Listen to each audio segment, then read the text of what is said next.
müxtəlif sahənin insanları çalışmalıdır ki, öz töhfəsini versinlər ki, gənclərimiz belə bir bəladan uzaq olsunlar.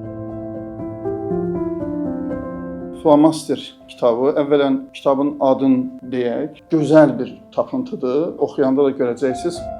Mən bir dəfə ona demişdim ki, yəni bu yoldan uzaqlaş, ondan sonra biz dostluğumuzu davam eləyəcəyik. O, bu şeyə görə dünyasını dəyişdi. Hər il dünyada 500 mindən çox insan məhz narkotik bəlasından dünyasını dəyişir. Hətta elə ailələr var ki, uşağına çox diqqət eləyir, amma narkomaniyanın bəlasına düşüb uşaq. Çünki indiki dövrdə valideyn olmaq çox çətindir. Nə xoş o insanlara ki, həqiqətən öz anası ilə və ya atası ilə dost ola bilirlər. Savadlı ola bilərsən atadan, amma atadan təcrübəli ola bilməzsən. Bir situasiya yaranar ki, atan orada o situasiyadan çıxa bilər, amma sən çıxa bilməzsən. Əsaslı iş görmək üçün kökləri tapmaq lazımdır. Biz bu məsələdə bir olaq, birlik olaq. Əgər burada yaşayırsa, nemətlərindən istifadə edirsə, onun bulağından su içirsə, onun müdafiəsinə qalxmalıdır. Nə qədər ki sevgi yoxdur, nə qədər ki münasibətlər formaldır, heç bir tərəqqidən söhbət gedə bilməz. Qaydaq kitaba. Kitab haqqında bütöv şəkildə danışmaq fikrim yoxdur. Kitab oxumaq lazımdır. Mən bu kitabı oxudum, çox gözəl kitabdır. Bu kitabı oxuyanda mən özüm çox kövrəldim. Bu uşağın adı yoxdur, çünki şəxsiyyəti yoxdur, çünki görülmür.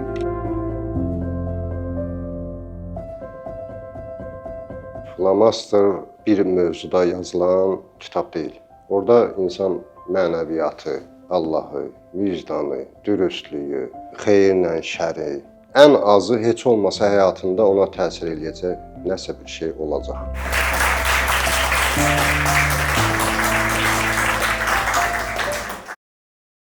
Rəhman və Rəhim Allahın adı ilə xoş gəlmisiniz bizim bu tədbirə. Mən İlqar müəllimə təşəkkür edirəm ki, belə bir tədbirin keçirilməsi niyyətini İlqar müəllimdən xahiş edəndə dərhal qəbul elədi və müsbət cavab verdi və böyük məmnuniyyətlə dedi ki, bu deməli gözəl məkandakı balaca bir məkandır, amma cəmiyyətə elə bir nur verib bu illərdə ki, onun təsiri çox böyükdür. Və bundan sonra da düşünürəm ki, elə bu cür bərəkətli olacaq bu məkan.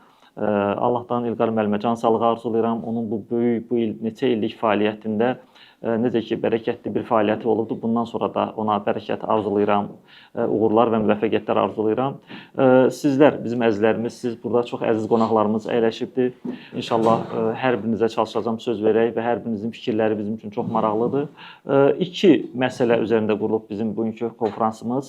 Bir, bu ki, bilirsiniz, yəni son illərdə narkomaniya çox yayılıb və Azərbaycan da bu bəladan kənarda qalmayıb və bu bəlanın qarşısını almaq üçün təkcə hüquq, təkcə inzibati qaydalar kifayət eləmir. Burada mənəviyyat da rol oynayır, burada ədəbiyyat da rol oynayır, burada ilahiyyat da rol oynayır.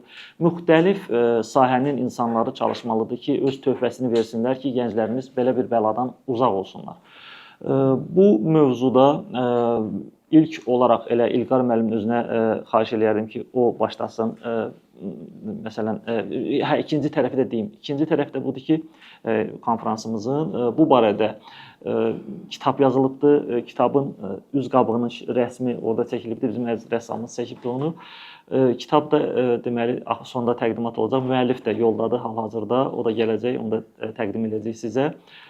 Çox belə təsəvvür edin, bu müəllif ki, o kitabı yazıbdır, fəhlə işləyir. Yəni bu adamın nə qədər heç bir kitabı çap olunmamışdı, amma bilirdim istedadı var. Dostlarla birlikdə təklif elədik ki, siz bu istedadınızı bir formada yəni bildirin. Dedi, axı mənim heç bir imkanım, heç bir şəraitim yoxdur. Bir kompüterim var, orada yaza bilirəm. Biz təklif elədik dostlarla ki, narkomaniyaya qurşanmış bir şəxsin narkoman həyatı və ondan qayıtması mövzusunda bir əsər yaz, bir hekayə yaz, nəsə yaz. Biz ona köməkləyirik çapına. Bu inanmadı hələ də ki, inşallah özdə bildirəcək ki, yəni bu doğrudanmı ola bilər, mənim kitabım çap olunsun, o qədər belə həyəcanla məsələyə yanaşdı. Dedim, bəli, mümkündür, bu şey mümkündür. Allah lütf eləsə bu şey mümkündür, dostlar da köməkli eləyərlər. İlqar müəllimə də bu arada danışmışıq və kitabı da İlqar müəllimə təqdim eləmişdim ki, tanış olsun. İlqar müəllim də müsbət qarşıladı kitabın deməli mətnini, mövzunu ki, yəni bir narkoman narkoman həyatı yaşayıb və bir hadisədən sonra və ya bir nədənsə sonra o qayıdıb o həyatdan geriyə. Bax bunu belə bir kitab, belə bir əsər, belə bir mətn, istərsəniz bu reabilitasiya mərkəzləri ki var, narkomanlar orada müalicə alırlar və ya alkoqollu deyək düşkünlər deyək, belə demək olarsa, alkoqola qurşanmış insanlar ki, baxırsan mən onlarla dəfələrlə görüşmüşəm. Mən Sumqayıtda reabilitasiya mərkəzlərində olmuşam. İnanın, yəqin ki, siz də ətrafınızda belə adamlar olur. Çox təmiz insanlardır. İnanın, mən orada bilir də əzizimiz Asim müəllim bilir ki, yəni mən mövzularda danışıram müəyyən yerlərdə. Mən danışıram, onlar ağlayırlar. Özü adi mövzuda danışıram, ağlayırlar.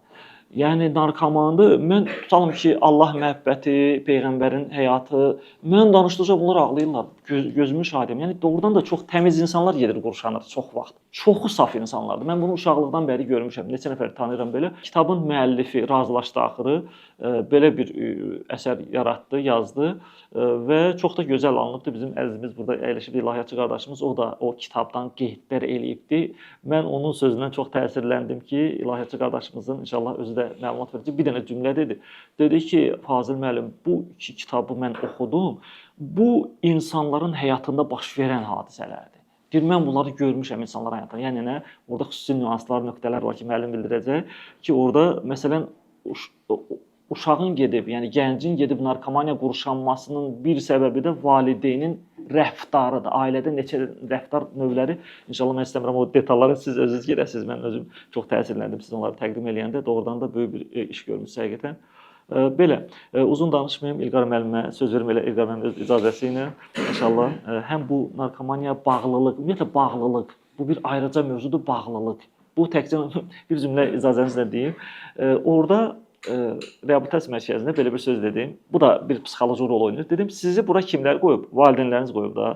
Amma həmin valideynlərinizin də bağlılıqları var. Məsələn, valideyn ola bilər pula çox bağlıdır, gətirib sizi bura qoyub. Əslində o valideynin özü də bu reabilitasiya mərkəzində müalicə almalıdır. Mənim özümdə də bir bağlılıq ola bilər. Bunu deyirəm ki, onlar biraz motivasiya duysunlar ki, təkcə onlar bağlı deyirlər. Bağlılıq bir mövzudur ki, hər adamda var. Biri pula bağlıdır, biri vəzifəyə bağlıdır, biri şöhrətə bağlıdır və s. və s. Əslində narkomaniyada o bağlılıqlardan yalnız biridir, bizə böyük günü. Amma təkəbbür, özündən razılıq, şöhrətə bağlılıq, bunlar da elə onun kimi bir bəladır əslində. Buyurun. Bəli, mən də salamlayıram bütün qonaqları. Xoş gəlmisiniz. Həqiqətən də xoşdur. Təşrif olan kimi istər kitabın yazılmasından bağlı, istər burada təqdimatından bağlı. Həm ona görə ki, kitabdır, kitab gözəl bir işdir. Həm də ona görə ki, bu mövzudadır kitab. Mən əvvəl soruşmaq istəyirdim, görüm burada iştirak edənlər kitabı oxuyanlardır, ya hələ oxuyacaqlar bundan sonra? Hələ oxuyacaqlar. Hələ oxuyacaqlar. Kitab siz oxumusunuz, bir də mən oxumuşam, ikimiz. Yaxşı. Mən əsas kitabla bağlı bölüşəcəyim fikirləri çox istəyərdim ki, müəllif burada olsun, müəllif burada olanda danışacağam. Mən əvvələn ilk olaraq salamlayıram, xoş gəlmisiniz deyirəm və düşünürəm ki, çox maraqlı, gözəl bir müzakirə olacaq.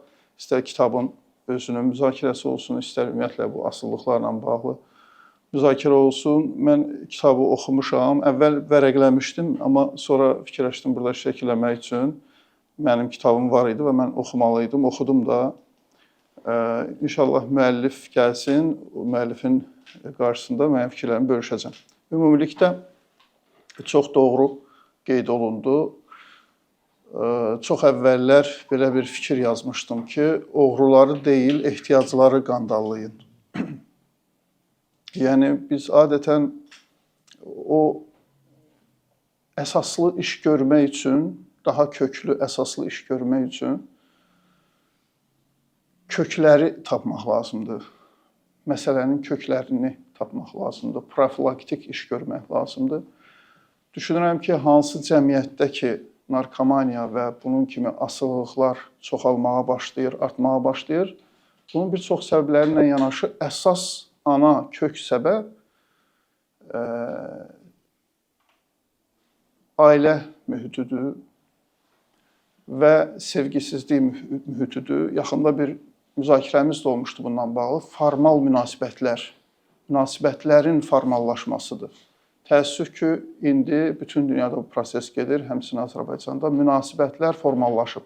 Yəni qeyri-səmimiləşib, qalışqa xatirinə olub. Qədimdə qonşu münasibətləri çox dərin idi, ailə münasibətləri çox dərin və həqiqi idi, intensiv deyirlər.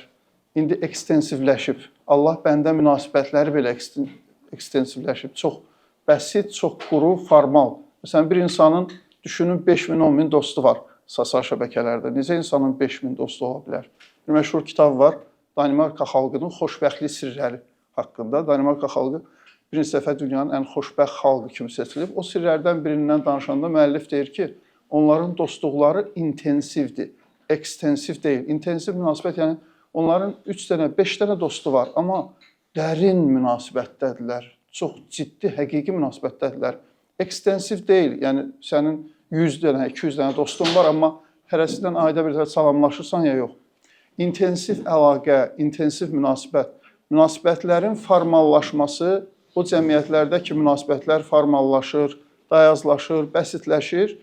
Təbii ki, burada başqa asıllıqlar, narkomaniya olmaqla ortaya çıxacaq. Çox sevdiyim bir film var, çox sevdiyim bir rejissor var. Bilmirəm, filmə nə qədər marağınız var. Dünya şöhrətli bir rejissor var, Tarkovski, Rusiyalı. Onun tələbəsidir deyirlər. Andrey Zvyagintsev familiyası. Onun bir dənə filmi var. Mən bu kitabı oxuya-oxuya o film gəldi gözümün qabağına. Ne Lyubvi, kinonun adı Sevgisizlikdir. Orada nədən bəhs eləyir? Bir uşağın itməsindən bəhs eləyir. Çox ağır, çox dəhşət filmdir. Yəni bir ailədir, ailə münasibətləri formaldır.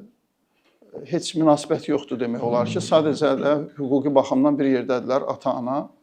Uşağın narahatlıqları var, ağrıları var. Bunlar uşağı istəmirlər, uşaq bunlara mane olur, əngəl olur. Bunların komfort həyatına, istirahətinə və s. Uşaq da bunun fərqindədir. Günlərin bir günü uşaq itir.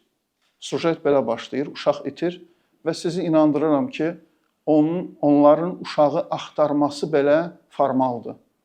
Yəni məcburiyyətdəndir də, hər halda bizim uşağımız itib, biz onu axtarmalıyıq. Rejissor orada elə gözəl detallar qoyub. Məsələn, orada könüllülər var. Uşağı axtaran könüllü qruplar. Könüllülər uşağı valideynlərdən daha ciddi, daha ürəklə axtarır.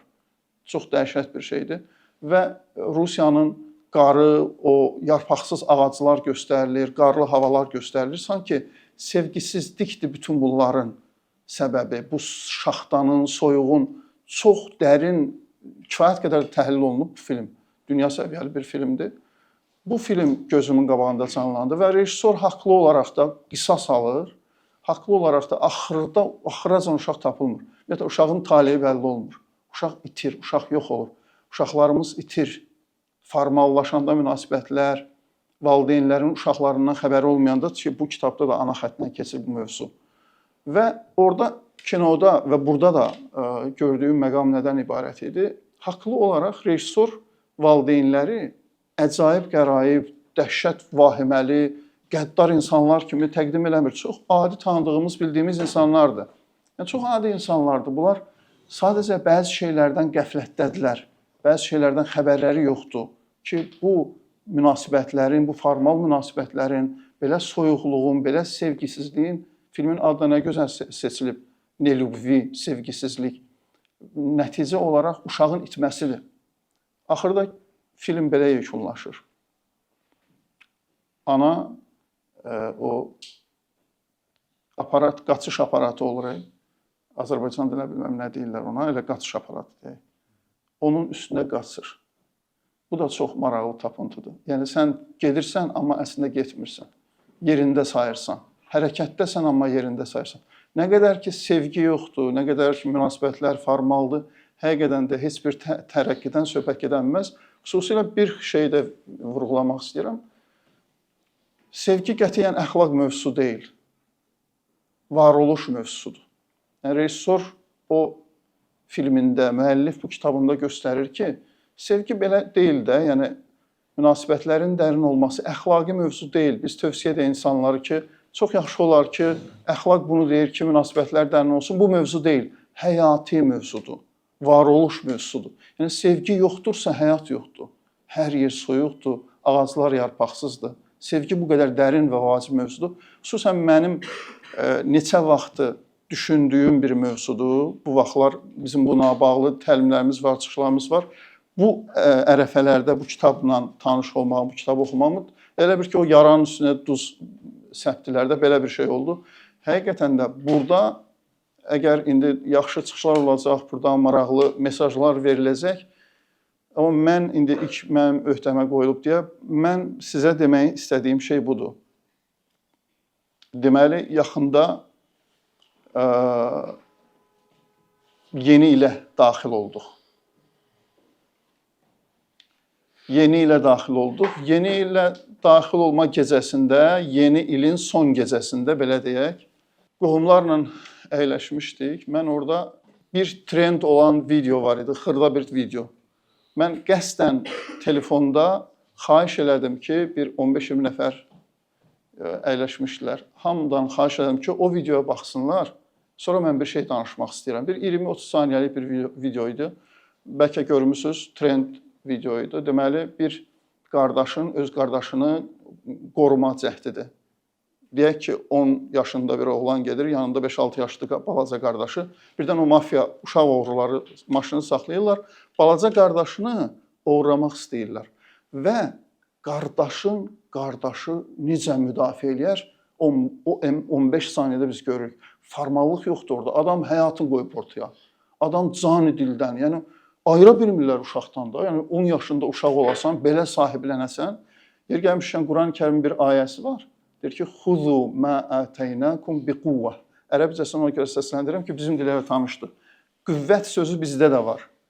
Allah Quran-ı Kərimdə deyir ki, sizə veriləni, sizə verdiyimizi qüvvətlə tutun, möhkəm tutun, möhkəm yapışın, formal yapışmısınız, xala xətrin qalmasın deyə. Münasibətləriniz belədir, dostluqlarınız belədir, hər şeyiniz buna çevrilib. Sizə veriləni möhkəm tutmaq lazım. Xilas yolu buradadır. Sevgi budur, məhəbbət budur. O qardaş, necə mən duyğulandım, necə kövrəldim, o necə qardaş öz qardaşının ürəklə həyatını qoyub da, ya bir yerdə aparacaqsınız, ya da mən buraxmayacağam qardaşımı. Bax, dünyamızın bu keyfiyyəti azalıb, dünyamızdan bu rəng çəkilib gedib deyə nə təbii nəticəsidir. Bu narkomaniya, asıllıqlar bu şeylərin təbii nəticəsidir, məntiqi nəticəsidir. Bu şeylər aradan qalxmayınca, əsas kök məsələlər aradan qalxmayınca düşünürəm ki, bu nəticələrdə həmişə belə axsamalar olacaq, belə artmalar, çoxalmalar olacaq. Mən ümid edirəm ki, kitab müzakirəsi zamanı da mən fikirlərimi deyə biləcəm. Hələlik vaxtımı dondururam, sözü digər qonaqlarımıza verirəm. Təşəkkürlər, çox sağ olun. Mən çox təşəkkür edirəm İlqar müəllimə. Elə nöqtələrə toxundu ki, həm duyğulandıq, həm də təsirləndik. Yəqin gələcək həyatımız üçün müəyyən nöqtələr götürdük, müəyyən ibrətlər götürdük. Belə deyim, İlqar müəllimin sözündən sonra ümumiyyətlə ailələrdə bir məhəbbət əskiliyi, bir də aşırı dərəcə qorxu var. Bəzi ailələrdə aşırı qorxu. Bəzən övlad valideyndən elə dərəcədə qorxur ki, o qorxu bütün həyatında onun iz buraxır, mənfi iz buraxır. Belə bir gülməli hadisə deyiblər. Mən gənclərə deyəsən danışmışdım əvvəllər. Deməli, təxminən 10-12 yaşında uşaq, çox üzr istəyirəm, üzməyə gedir, çay qırağında uşaqlarla birlikdə üzməyə. Orada yekə uşaqlar da olub. Nəsə bu üzür və dərin bir yerə gedir. Dərin yerə gedəndə başlayır çapalamağa və batır. Batır, dərinə gedir, artıq görürlər bu çıxmadı. Böyük uşaqlardan biri atlanır, onu çıxardır, gətirirlər bunu sahilə, bunun sinəsindən basırlar, baş aşağı tuturlar, nəsə ki, bu su gəlsin, töksün, bu ayrılsın. Bu ayılır, özünə gəlir, birinci sözü bu olur. Yaxşı ki, mənə çıxartdınız, yoxsa anam məni öldürəcəkdi. Yəni, sən öləcəkdin, ana səni yəni, deyir, yaxşı mənə çıxartdınız. Yəni, o qədər valideyndən qorxu var, o qədər fobiya var və aşırı dərəcədə, ümumiyyətlə, qorxu olmamalıdır əslində. Yəni, bu məhəbbət o qədər əhatə eləməlidir ki, valideyn tərəfindən. O qorxu ümumiyyətlə gözə görünməməlidir. Bəzən indi valideynin müəyyən dərəcədə sözünü biraz tonunu ucaltması falan, bunlar bəzi hallarda məqbul sayılmır. Bəzi hallarda bəzi məsələn psixoloqlar deyirlər ki, hə, müəyyən hallarda bir balaca ton artıqlığı ilə bildirirsən ki, bu iş pisdir falandır.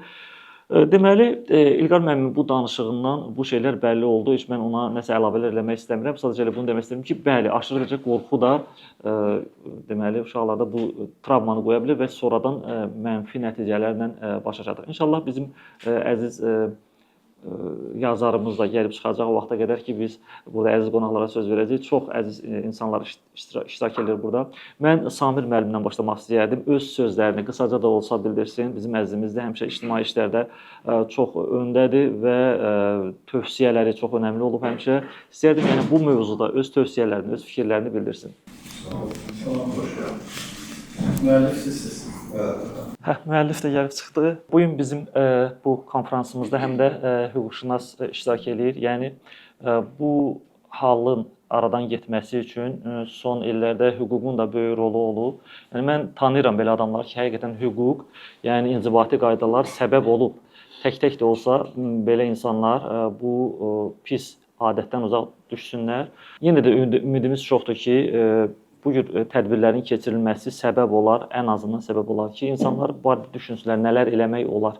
Məsələn, psixoloqa müraciət bizdə Azərbaycanda çox zəifdir, bəzi ölkələrə götürəndə. Bəzən psixoloqa müraciəti kişi xeylağı üçün bir ayıb kimi hesab eləyirlər. Məsələn, halbuki İlqar müəllim kimi savadlı insanlara müraciət eləmək bəlkə də elə böyük bir başlanğıc olar. Belə adamlar öz həyatlarında dəyişiklik eləsinlər. Bəzən çəkinirlər, ya valideyn çəkinir uşağı psixoloqa aparmağa, ya insanın özü, yəni həmin o hala qurşanmış insanın özü çəkinir psixoloqa müraciət etməyə əvəzinə. Eyni halda hüququn da burada rolu böyükdür və son illərdə yəni bu barədə xeyli işlər görülüb. Mən Səadət xanımı neçə ildir tanıyıram, tanınmış hüquqşünasdır. Özü də bu son illərdə deputatlığa namizəd kimi də öz namizədliyini irəli sürmüşdü. Elə ona söz verirəm bu barədə həm danışsın, həm də əziz qonağımız var burada, ağsaqqalımız, həm də yazardı bildiyim qədəri, onu da təqdim eləyər. Təşəkkür edirəm Fazil müəllim bu dəyərli tədbirə məni də dəvət etdiyinizə görə. Mən Səadət Müslümova, Fazil müəllim düzü təqdim etdi. Bir daha özüm də demək istəyirəm, hüquqşünas. Bu məsələ bizim ən dərin, ən yaralı yerimizdir. Hüquq sahəsində olanlar bunu daha yaxşı bilərlər. Və yeri gəlmişkən ağsaqqal, bir 30-a yaxın kitabın müəllifi Nazim müəllim Ərəbov və müəllim hətta jurnalistdir, onu da sizin diqqətinizə çatdırım. Bu mövzu bayaq dediyim kimi dərin mövzudur. İlqar müəllimin, Samir müəllimin, Fazil müəllimin dediklərinə mən də qoşuluram. Və təşəkkür edirəm ki, belə bir mövzu ilə bağlı bu tədbirdə biz iştirak edirik. Biz gənclərimizə bu məsələ ilə bağlı öz töhfələrimizi verməliyik, gələcək nəslə ötürməliyik.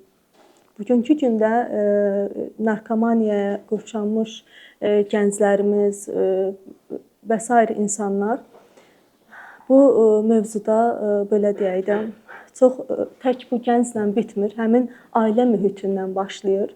Və biz elə düşünürük ki, bu narkomaniyaya qurşananda elə gəncin özü, gənc qurşandı və bu məsələ bitdi. Xeyr.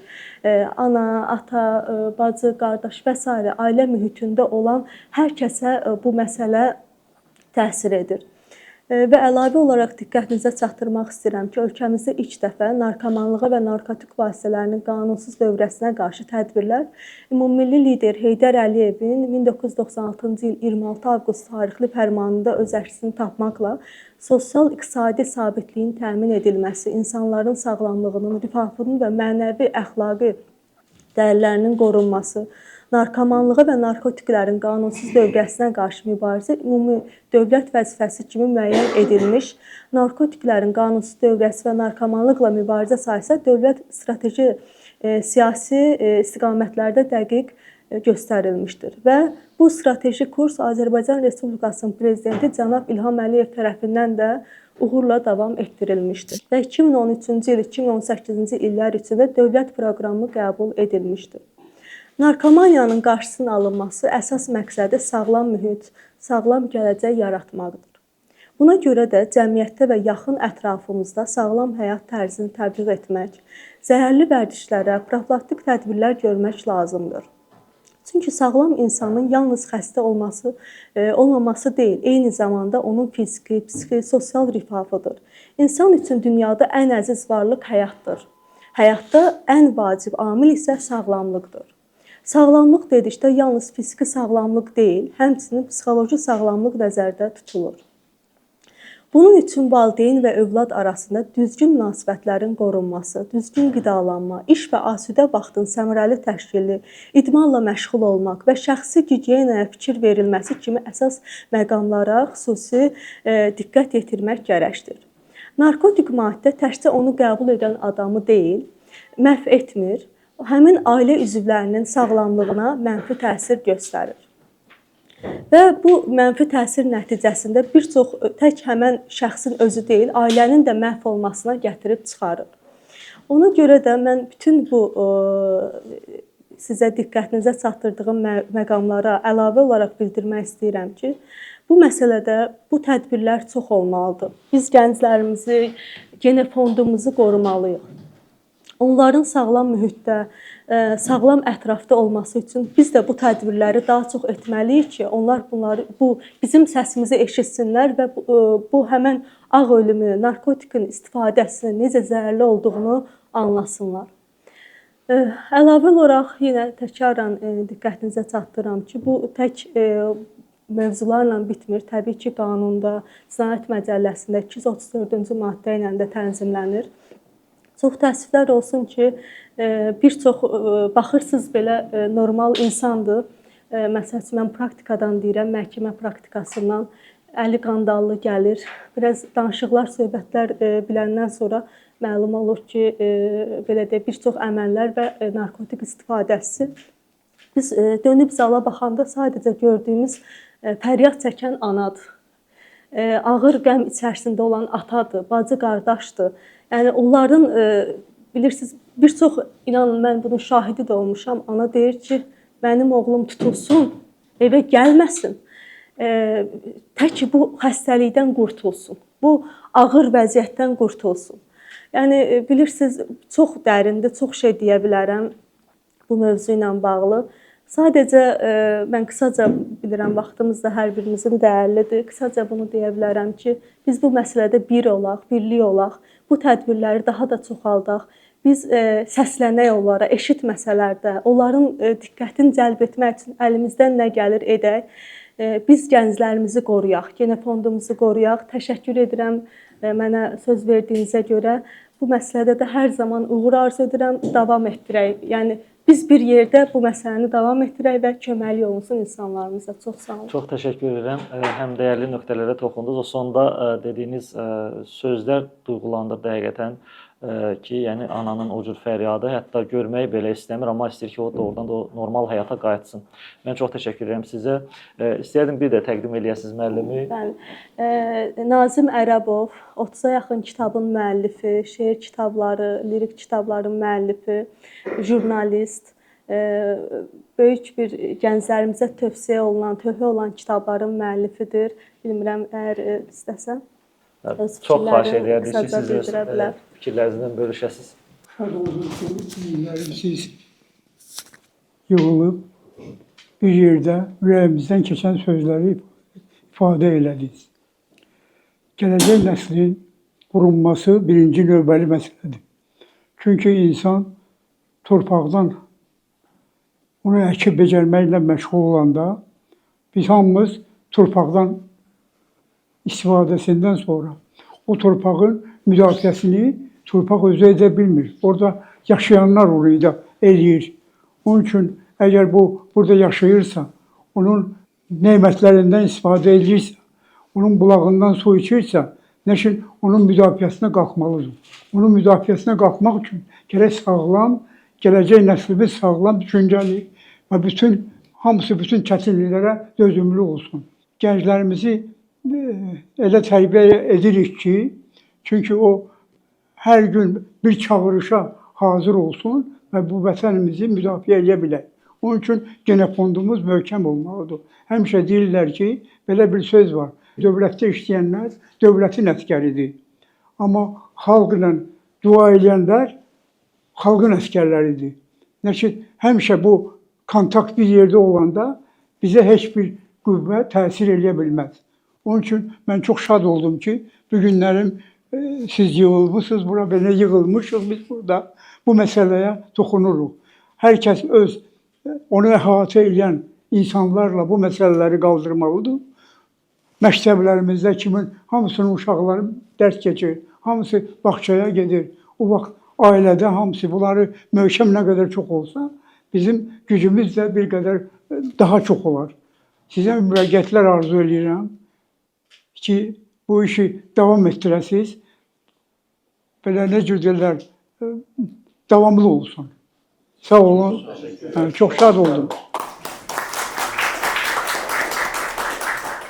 Artıq nəzərdə tutduğumuz kitabın müəllifi əziz qardaşımız burdadır. Zaur Qasımlı kitabın müəllifidir. Bayaqdan haqqında danışdığımız və mən özüm elə kitab müəllifinə söz vermək istəyirəm və sonra da bizim əzizimizə söz vermək istəyirəm o kitabın detallarını bizim üçün açsın ki, bundan sonra sizlərin hər birinizin fikirlərini öyrənək. Burada Asım müəllim var, digər Məsəti xanım var, digər əzizlərimiz var. Onların fikirləri çox önəmli olacaq mənim üçün. Buyurun. Sıfırdan bu işin üstünə Fazil düşüb. Fazil qardaşımız sıfırdan bütün məsuliyyətini üzərinə götürdü. Kitabın çap olunması, yəni bütün bu avadanlıqlar, insanların bura toplaşması, İlqar müəllimlə əlaqə saxlanması, yəni bir hamısını sadalamayım. Hər halda kitab çap olunmaq barədə məlumat olanlar bilir ki, bu necə məsuliyyətli işdir. Sıfırdan bu insan düşdü bu işin üstünə. Yəni təşəkkür nə qədər eləsəm, çox sağ ol desəm, nə qədər də azdır. Və ondan sonra söhbəti yox. Təbii ki, ömrümün sonuna qədər mənim minnətdarlığım, yəni insani borcum, həmişə özümü borclu hesab edəcəm Fazilə. Bu aydın məsələdir. Sonra İlqar müəllimə mən xüsusi təşəkkürümü bildirirəm. Belə bir dövrdə mənə tam təmənnasız şərait yaratdı, Allah razı olsun. Elədiklərinin hər bir şeyin əvəzini Allah min əvəzini versin inşallah. Sonra təbii ki, yəni etap-etap bağışlayın. Yəni mən növbə-növbə hər bir kəsin haqqını qoruyaraq gəlirəm. Sonra bura toplaşanlar, hər birinizə ayrı-ayrılıqda minnətdarlığımı, təşəkkürümü bildirirəm. O maddiyyatdan, puldan ən önəmli mənim üçün insanın zamanıdır, vaxtıdır. O vaxtınızı sərf eləyib bura gəlmisiniz. Onun üçün sizdən Allah razı olsun. O ki qaldı ümumi, mən kitab haqqında bütöv şəkildə danışmaq fikrim yoxdur. Təbii ki, bunu oxumaq lazımdır. Növbəti ikinci hissəndə inşallah davamı gələcək Allahın köməkliyi ilə. Sırf narkomaniya ilə bağlıdır bu kitab deyil. Yəni burada eşq də var, mənəviyyat da var, Allah da var, vicdan da var. Yəni əsl vicdandan söhbət gedir də. Yəni sözdə, boğazdan yuxarı deyil. Xanım gözəl vurğuladı. Hər bir şey təməldən başlayır, ailədə. Sən körpəvi küstürəcəksənsə, o təbii ki, o gedib ya narkomaniya qurşanacaq və yaxud da hər hansı anormal bir həyat tərzinə. Çünki insan, belə deyək də, həyatdan ki küsürsə, onun üçün artıq bu həyatın mənası qalmır. Yəni, ən əsas, önəm daşıyan vacib məsələlərdən ən vacibi bax budur. Ki, insan gərək mənim təfəkkürümə və təbiətimə görə mən adətən bilmirəm. İndi mən hərənin bir yaranış tərzi var, Allah bir üzür yaradıb. Mən əvvəlcə özümdən qabaq, özümdən başqasını fikirləşirəm. Heç olmasa ən azından gərək bir dəfə özü fikirləşəndə, bir dəfə də qarşımdakını fikirləşəsən. Bax, belə olanda həqiqətən də insan öz-özlüyündə bir xoşhallıq hiss eləyir. Həm övladın da qarşısında, həm ailənin də qarşısında. İndi böyüklərdən üzr istəyirəm mən. Yəni bir daha təşəkkür eləyirəm, minnətdaram, çox sağ olun, gəlmisiniz, Allah sizdən razı olsun. Böyük, dəyərli vaxtınızı sərf eləmişsiniz. bu yaşıma qədər mən özümü bağışlamadığım ən vacib birinci növbədə bir şey var. Çünki bu cəmiyyət, bu toplum belə deyək də, o bəzi o dırnaqarası hansı ki mənəviyyata xas olmayan bir toplum arasında böyümüşəm də mən də aydın məsələdir. Mənim bir dostum vardı, narkomana qurşanmışdı, narkomaniyaya. Ətrafdan da həmişə mən nə eşidirdim? Elələrindən uzaq ol, nə bilim, belə filan. Mən bir dəfə ona demişdim ki, yəni bu yoldan uzaqlaş, ondan sonra biz dostluğumuzu davam eləyəcəyik.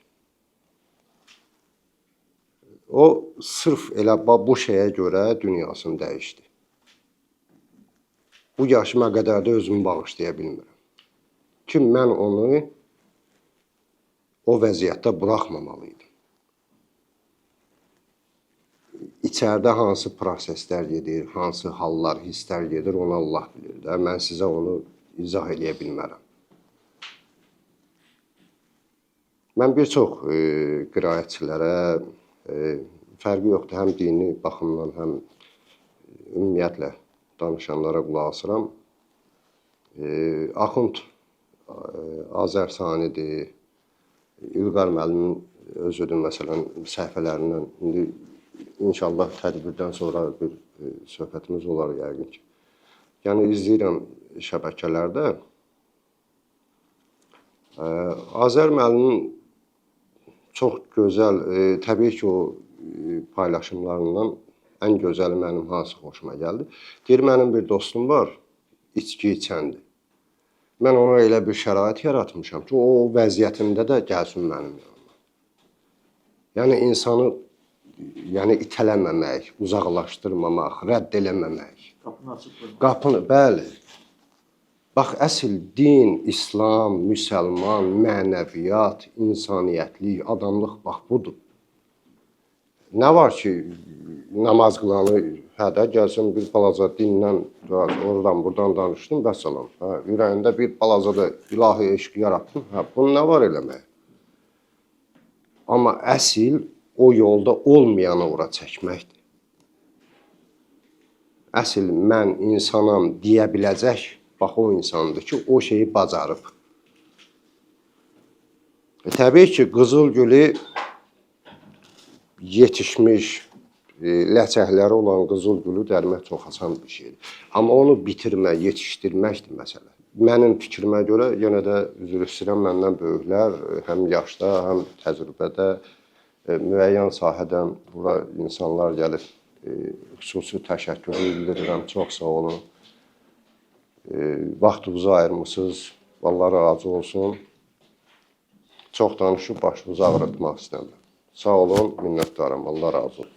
Mən təşəkkür edirəm əziz qardaşımıza. İnanın ki, onun bu çıxışından sonra ona məhəbbətim bir o qədər də artdı. Çünki yəni baxın o özünü suçlu bilmək, bəlkə də heç o səbəbdən olmuyor, amma özü daxilində onun özünü suçlu bilir ki, filan kəs o səbəbdən getdi, dünyasını bu cür dəyişdi.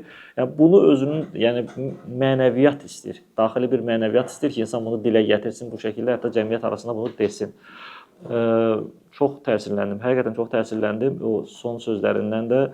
Deməli elə dəyər. Yəni bu cür qardaşları, bu cür yazarları və bu düşüncədə olan insanları önə çəkməyə dəyər və gələcəkdə də elə dediyi kimi kitabların yazılışında və bu fəaliyyətində həm müvəffəqiyyət arzulayıram, həm də çalışdığımız qədər dostlarla birlikdə mən onu bildirim ki, mənim haqqda danışdı ki, bu işin məsələn önə çəkilməsi. Mən deyim ki, ətrafımızda elə dostlar var ki, onlar bilinmirlər kimlərdir, yəni özləri də özlərini bildirmirlər, deyirlər ki, bildirməyin bizim adımızı. Əslində yəni onların zəhməti çox böyük oldu. Vasitə olmuşuq ki, bu iş yəni öz həllini tapsın. Burada bu kitabın doğrudan da İlqar mənim qəşəng toxundu mövzuya ki, oxumaqları ilə özü də müəllif ki, bu kitabı oxumaq lazımdır. Səfər qardaşımız bu kitabı gözəl analiz edibdi. Orada nöqtələr var ki, yəni o nöqtələri deməklə əslində kitab oxumuş sayılmaz. Yenə də kitabı oxumaq lazımdır. Amma yəni demək istəyirik ki, bu kitabı alıb oxumaq lazımdır və o şəxslər ki, bu dediyimiz narkomaniyadan əziyyət çəkir, mümkün qədər təbliğ etmək lazımdır ki, oxusunlar, təsirlənsinlər. Amma o nöqtələrin deyilməsi çox mühümdür. düşünürəm. Səfər Abdullah bizim əziz ilahiyyatçımızdır. Mən çox tövsiyə edirəm onun YouTube-da da, digər platformalarda onun gözəl söhbətləri də var. Mən ona söz verirəm və sonra da bizim əzizlərimiz çoxdur burada. Hələ hamı əzizdir bizim üçün. Buyur Səfər qardaşım. Bismillahirrahmanirrahim. Hər birinizə təşəkkür edirəm başda Fazıl müəllim, İlqar müəllim və dəyərli müəllif olmaqla biz də bu gözəl tədbirə dəvət eləmisiniz. İlk öncə onu qeyd eləmək istəyirəm ki, təbii ki, siz hər biriniz gözəl nöqtələri vurğuladınız. Cəmiyyətdə narkomaniyanın səbəbləri vurğuladınız siz də. Məsələn, ailə məsələləri var burada, təbii ki. Yəni, ailədə valideynlərin istər bir-birinə qarşı soyuq münasibətləri, formal rəftarları, istər övlada qarşı biganəlik və ifrat dərəcədə məhəbbət və ifrat dərəcədə soyuqqanlılıq hər biri təbii ki, bu amillərdəndir. Və mən bu kitabı oxudum. Çox gözəl kitabdır, həqiqətən çox dəyərli kitabdır. Mən Fazıl müəllimlə görüşəndə bunu da qeyd elədim ki, mən özüm bu kitabı oxuyanda neçə hissədə mən özüm çox kövrəldim. Həqiqətən cəmiyyətdə mənim özümün də rastlaşdığım belə adamlar da var ki, mən onlarla söhbətlər eləmişəm bir neçə dəfə. Hətta eləsi var özü deyib ki, atam özü mənə pul verir ki, get bu işi gör ki, sonra gedib sənin harda olduğunu ən azından bilək. Yəni bu cür vəziyyətlər var. Mən burada onu müəyyən qeydlər eləmişəm bu kitab barəsində. Kitabın mətni əsasındadır. Birinci onu qeyd eləmişəm ki, valideyn faktoru var burada. Təbii ki, onu qeyd elədik. Valideynin öz övladına qarşı soyuqqanlığı, ona qarşı diqqətsizliyi, bunların hər biri buna gətirib çıxarır və məsələn, valideyn elə şərait yaradır, bəzi hallarda valideynlər elə şərait yaradırlar ki, övlad özü mənfi şeylərə aludə olur. Məsələn, misal olaraq ən xırda, əslində xırda deyil, bu yalan danışmaq məsələsi ki var.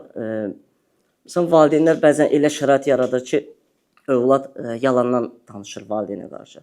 O müəyyən qorxuya görə təbii ki. Və bu da o cür amillərdəndir ki, ailədə belə məsələlər əsasında övladlar gedir valideyn sevgisizliyi ucbatından, valideyn diqqətsizliyi ucbatından cavan gənclər gedirlər bu cür pis vərdişlərə aludə olurlar. Təbii ki, burada mən tam xülasə olaraq bunu deyim, sonra digər məsələlərə keçim. Müəllif burada çox gözəl bir mövzu, məsələni qeyd eləyibdi. Təbii ki, kənar amillərdən, yəni belə desək, necə olur qayıdır narkotikdən, necə olur qayıdır.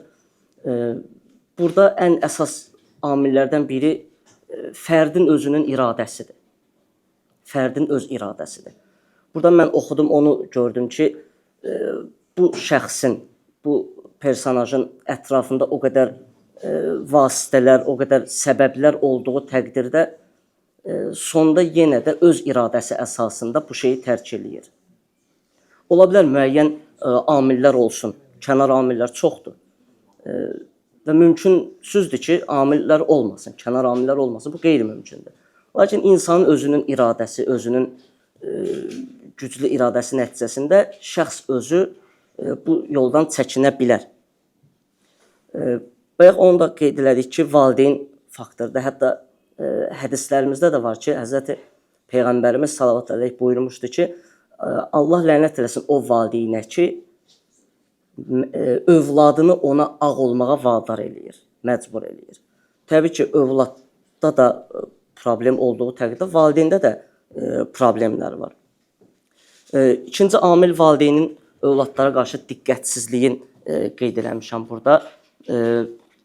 Valideynlər məsələn bəzən olur, uşaqlar bəzən olur ki, suallar verirlər valideynlərinə, valideynlər onlara biganə yanaşır. Uşaqları əslində cavan gəncləri heç vaxt yola vermək olmaz valideyn tərəfindən.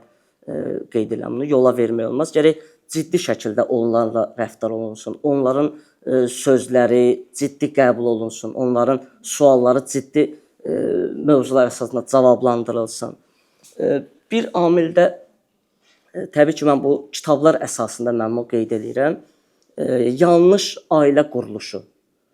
Yəni bunlar hamısı övladın pis olmağına gətirib çıxaran amillərdir. Məsələn, ailədə nizamsızlıq, yanlış ailə quruluşu deyəndə bunu nəzərə tuturam. Ailədə nizamsızlıq, ata öz işi ilə məşğuldur, ana öz işi ilə məşğuldur və yaxud da ki, bir evin içində valideynlər, ata-ana bir-birinə qarşı soyuq münasibətlər göstərirlər və istər emosional boşanma, istər fiziki boşanma, bunların hər biri övladın pis vərdişlərə gətirib çıxarmağına səbəbdir.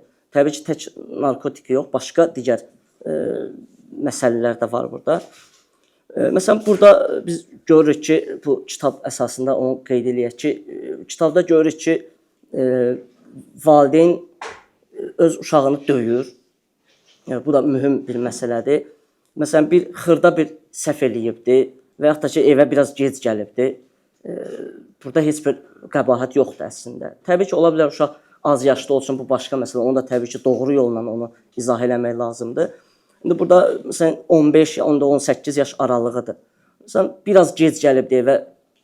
Təbii ki, atası işdən gəlməyibdir. Anası onu döyür, vurur, ona ağır sözlər deyir. Hələ deyir ki, gözdə qoy atan gəlsin. Biraz da sənə sözlər deyəcək. Atası da gəlir işdən, bunu deyir. Atası da biraz da bunu döyür. Ağır sözlər deyir, təhqiramiz sözlər deyir. Bunların hər biri insanın mənəviyyatını sındırır. İnsanın şəxsiyyətini alçaldır, şəxsiyyətini sındırır. Təbii ki, şəxsiyyəti alçalmış insanda cəmiyyətdə özünə yer tapa bilməyəcək sonradan. Burada bir məsələ də var ki, valideyn öz övladını başqalarının yanında təhqir eləyir, tənqid eləyir, vurur. Məsələn, orada bir səhnə var ki, indi mən istəmirəm kitabı deyim, inşallah ki, hər kəs alıb oxuyar bu kitabı, çox dəyərli kitabdır.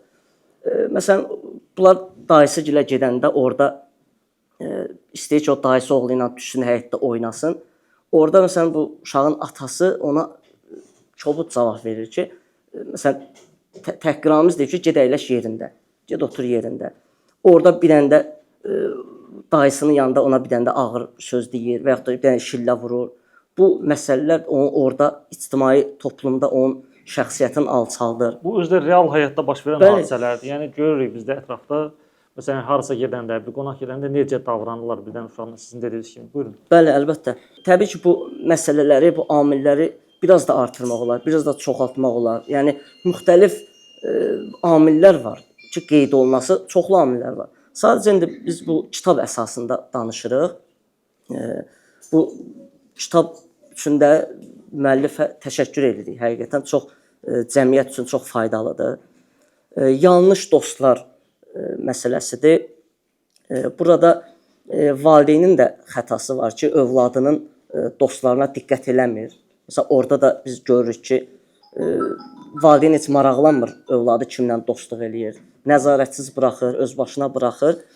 O da kimlə gəldi o cür dostluq eləyir. Məsələn, dostları ilə oturur bir yerdə, orada təklif eləyir ki, biri təklif eləyir ki, məsələn, bu işi görək, sonra çay içək, məsələn. Orada hamısı o işi görür, narkotiki çəkir, amma bu da ürəyində bir növ narahatçılıq keçirir ki, birdən mənə nə deyərlər belə, o da başlayır bu işi görməyə. Həmçinin Həzrəti Rəsulullah sallallahu əleyhdən də bir hədis var ki, insan öz dostunun dinindədir. Bu da çox mühüm məsələdir. Bir məsələ də var ki, bu siqaret çəkməyi kişilik hesab edirlər. Əslində belə deyil, təbii ki, bu əslində belə deyil. Bizim üçün ideallar var, ideal şəxslər var. Allah da bunu bizim üçün qərar veribdir, 14 məsum, Əhl-i-Beyt əleyhimussalam və insanlığın gedişatı barəsində, insanlığın həqiqəti barəsində biz hər nə var onlardan öyrənirik. Bu Sözünüzü kəsmək istəmirəm, sözünüzə Buyurun, qüvvət olaraq deyirəm. Elə Səfər qardaşla görüşdə də bunu dedim. Biz bir yerdə kiraya yaşayırdıq.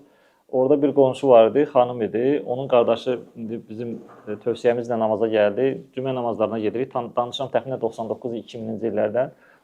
Adam, yəni qadının özü, qadın. Yəni həmin o namaz qılan, təzə namaza gələnin bacısı öz dilindən belə bir söz qaçırdı ki, kişidən də ətir iyi gələr, kişidən araq iyi gələr, kişidən siqaret iyi gələr. Yəni dediyi sözü deyirəm, amma cəmiyyətimizdə belə adamlar da var. Etik olmasa da bu sözü burada demək. Yəni demək istəyirəm, cəmiyyətimizdə belə adamlar deyir, kişidən siqaret iyi gələr, kişidən ətir iyi gələr. Yəni elə adam bir Səfər qardaşının dediyinə qüvvət, peyğəmbərə bir adam bunu aid edə bilərmi və ya Həzrət Əliyə bunu aid edə bilərmi? Onlar əsl kişi onlar olurlar da, yəni belə deyim də, yəni bizə nümunə olaraq deyək. Buyurun davam edin.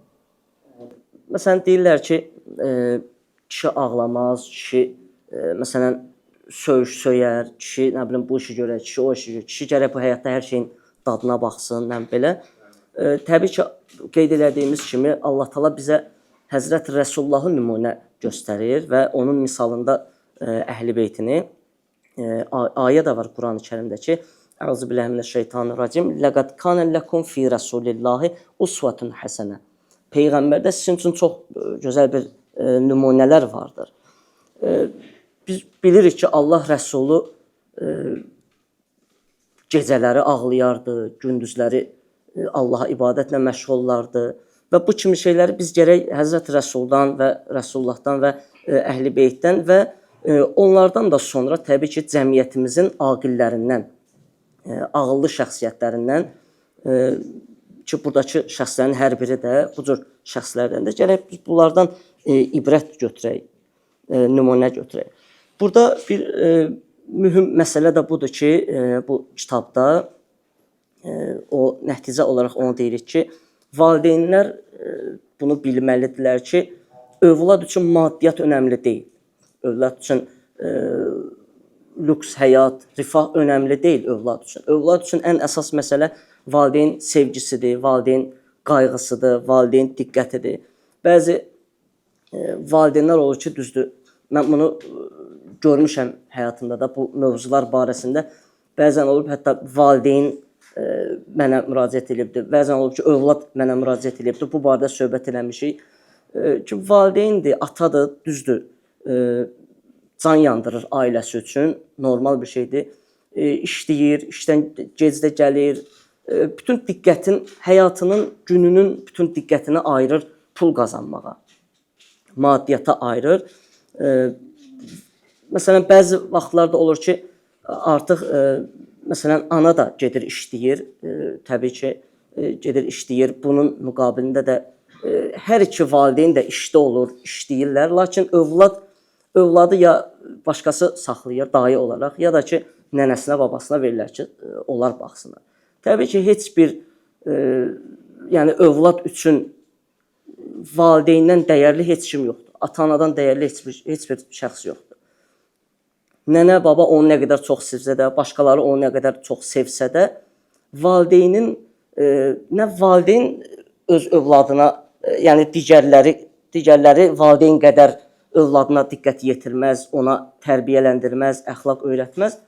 Həmçinin də ki, övlad öz valideyninə qulaq asdığı kimi heç kimə qulaq asmaz.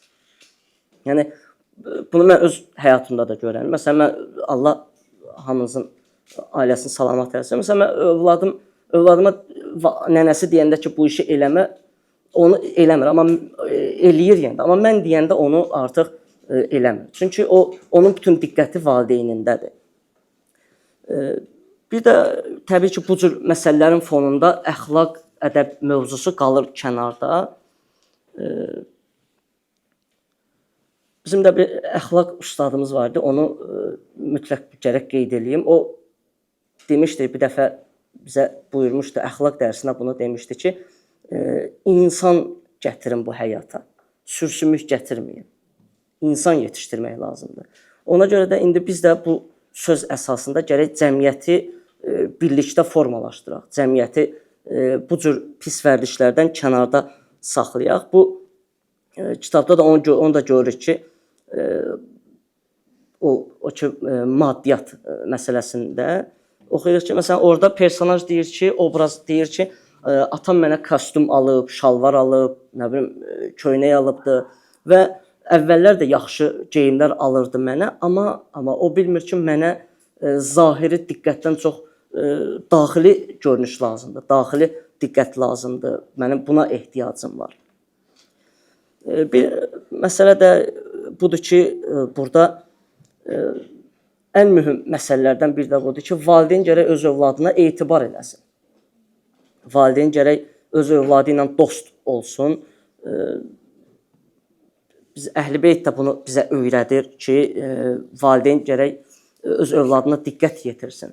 Həmçinin övlad tərbiyəsində Peyğəmbərimiz ən gözəl bir struktur qoyubdur bizim üçün, quruluş qoyubdur. Buyurub ilk 7 yaşa qədər.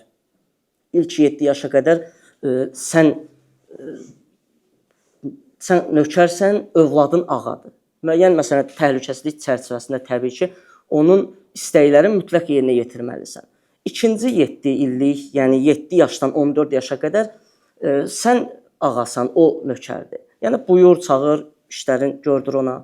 Üçüncü 7 illiyində artıq, yəni 14 yaşdan 21 yaşa qədər və ondan sonraki dönəmlərdə təbii ki, o sənin dostundur, vəzirindir, onunla məsləhətdir.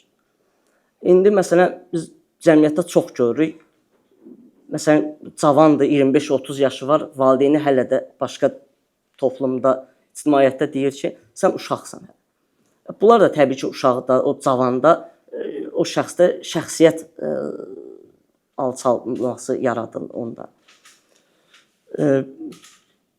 Burada onu da qeyd eləmək istəyirdim ki, bu kitabda, bu da bir mühüm məsələdir ki, üzr istəyirəm, çox danışdıq, baş ağrısı olmasın. Uşağın fikrini soruşmadan burada ata övladının xeyrinə qərar qəbul edir.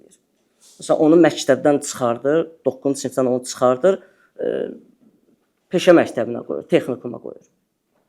Və hətta maraqlısı budur ki, ixtisası da özü seçir.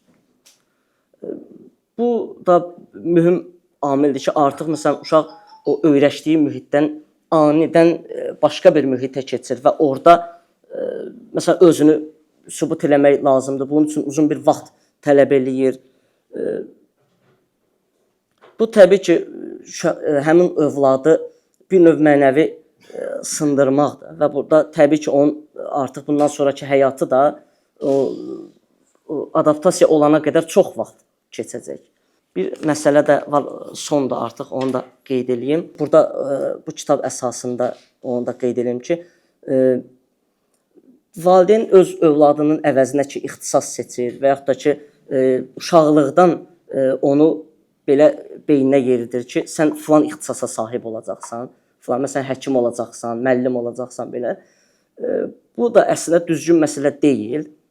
Yəni, bu övlad, bu cavan, bu sahə üzrə hazırlaşıb, həmin bu sahədə uğursuz nəticə əldə eləyəndə artıq bir şəxsiyyət pozuntusu yaranır özündə. Özünə inam itir artıq. Təbii ki, bir səhnə də belə bir səhnə var, video var idi, o rastıma çıxmışdı. Məsələn, bir nəfərdir, yaxşı futbol oynamır, amma müəyyən bir hərəkətlər var ki, o məşq zamanı bu hərəkət eləyir. Məsələn, ona deyilər ki, bəlkə sən yanlış yerdəsən. Məsələn, o əslində başqa bir ixtisasda olsaydı daha gözəl şəkildə uğur qazana bilərdi.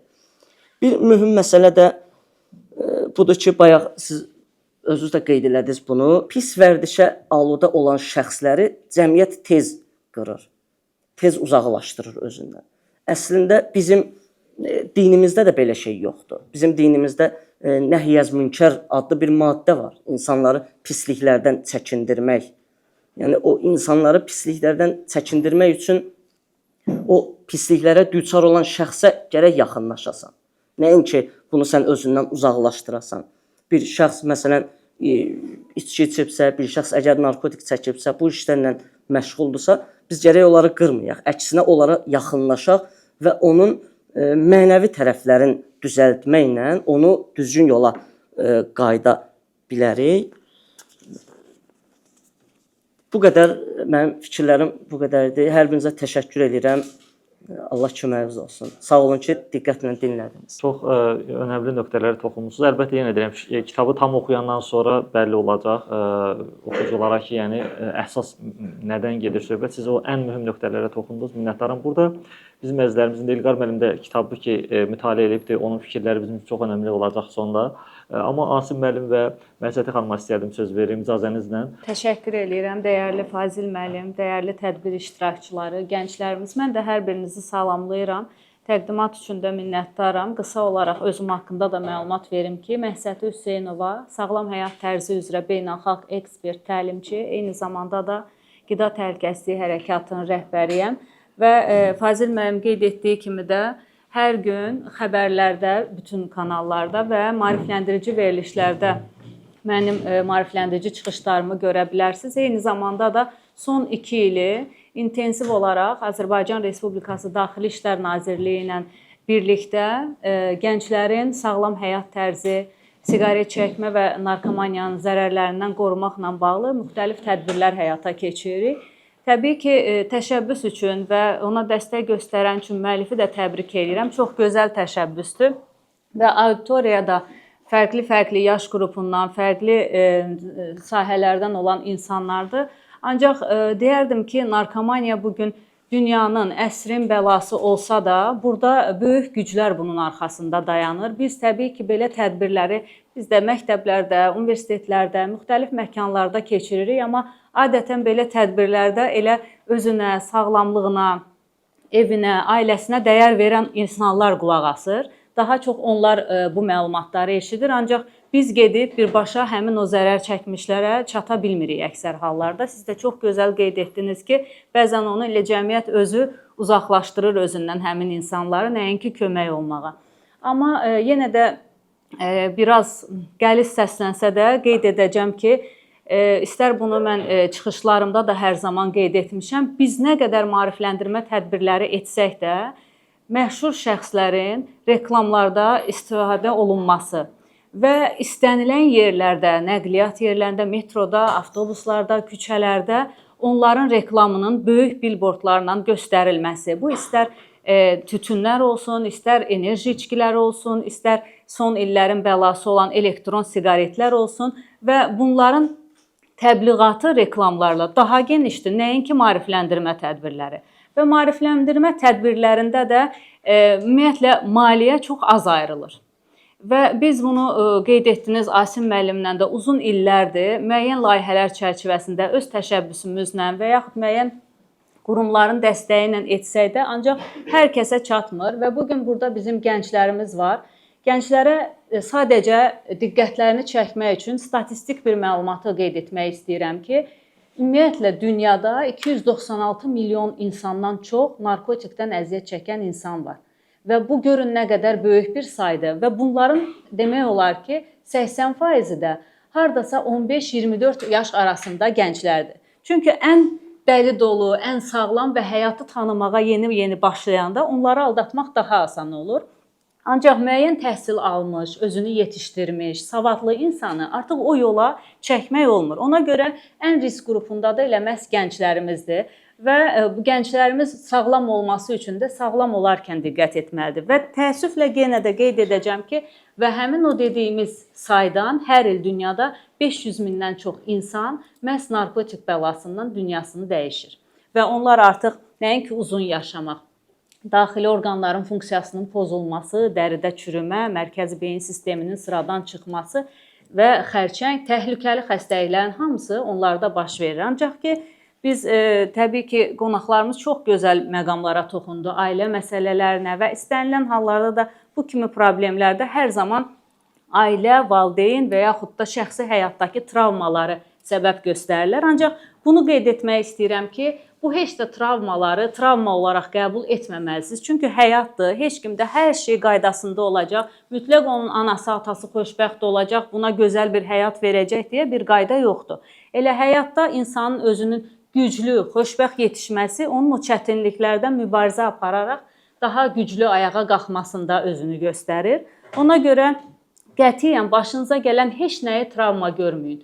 Və bu gün burada olan insanların hər birini danışdırsaq, inanın ki, onlarda mütləq ana ilə bir problem olacaq, ortaya çıxacaq, danışacaq və yaxud atanın diqqətsizliyindən danışacaq. Amma gəlin yaxşı tərəfləri görək ki, təbii ki, yenə də biz normal insanlardan danışırıq. Ataların əziyyət çəkərək ailəni ayaqda saxlayıb, gəlir o yorğundursa, diqqət ayıra bilmirsə, onu uşaq günahlandırmamalıdır. Və yaxud da bugün telefon, mobil istifadə daha çoxalıb. Deyirlər ki, bəzən istənilən ictimai yaşayış obyektində, kafedə, restoranda bəzən görürlər ki, yemək yedikdən sonra hər kəs telefonu götürüb və bunu qınaq obyektinə çevirirlər. Qətiyyən çevirməsinlər. Sadəcə olaraq orada daha maraqlı necə edə bilərlər? Əgər uşaq bunu atada, anada görürsə, özü hər hansı bir şey edə bilər. Yəni, hər birimiz özümüz bir addım atmalıyıq. Gözləməməliyik ki, mütləq ata gəlsin mənə nəsə eləsin, ana gəlsin mənə nəsə eləsin. Və yaxud da yenə də Azərbaycan mentalitetindən əsas götürəcəm ki,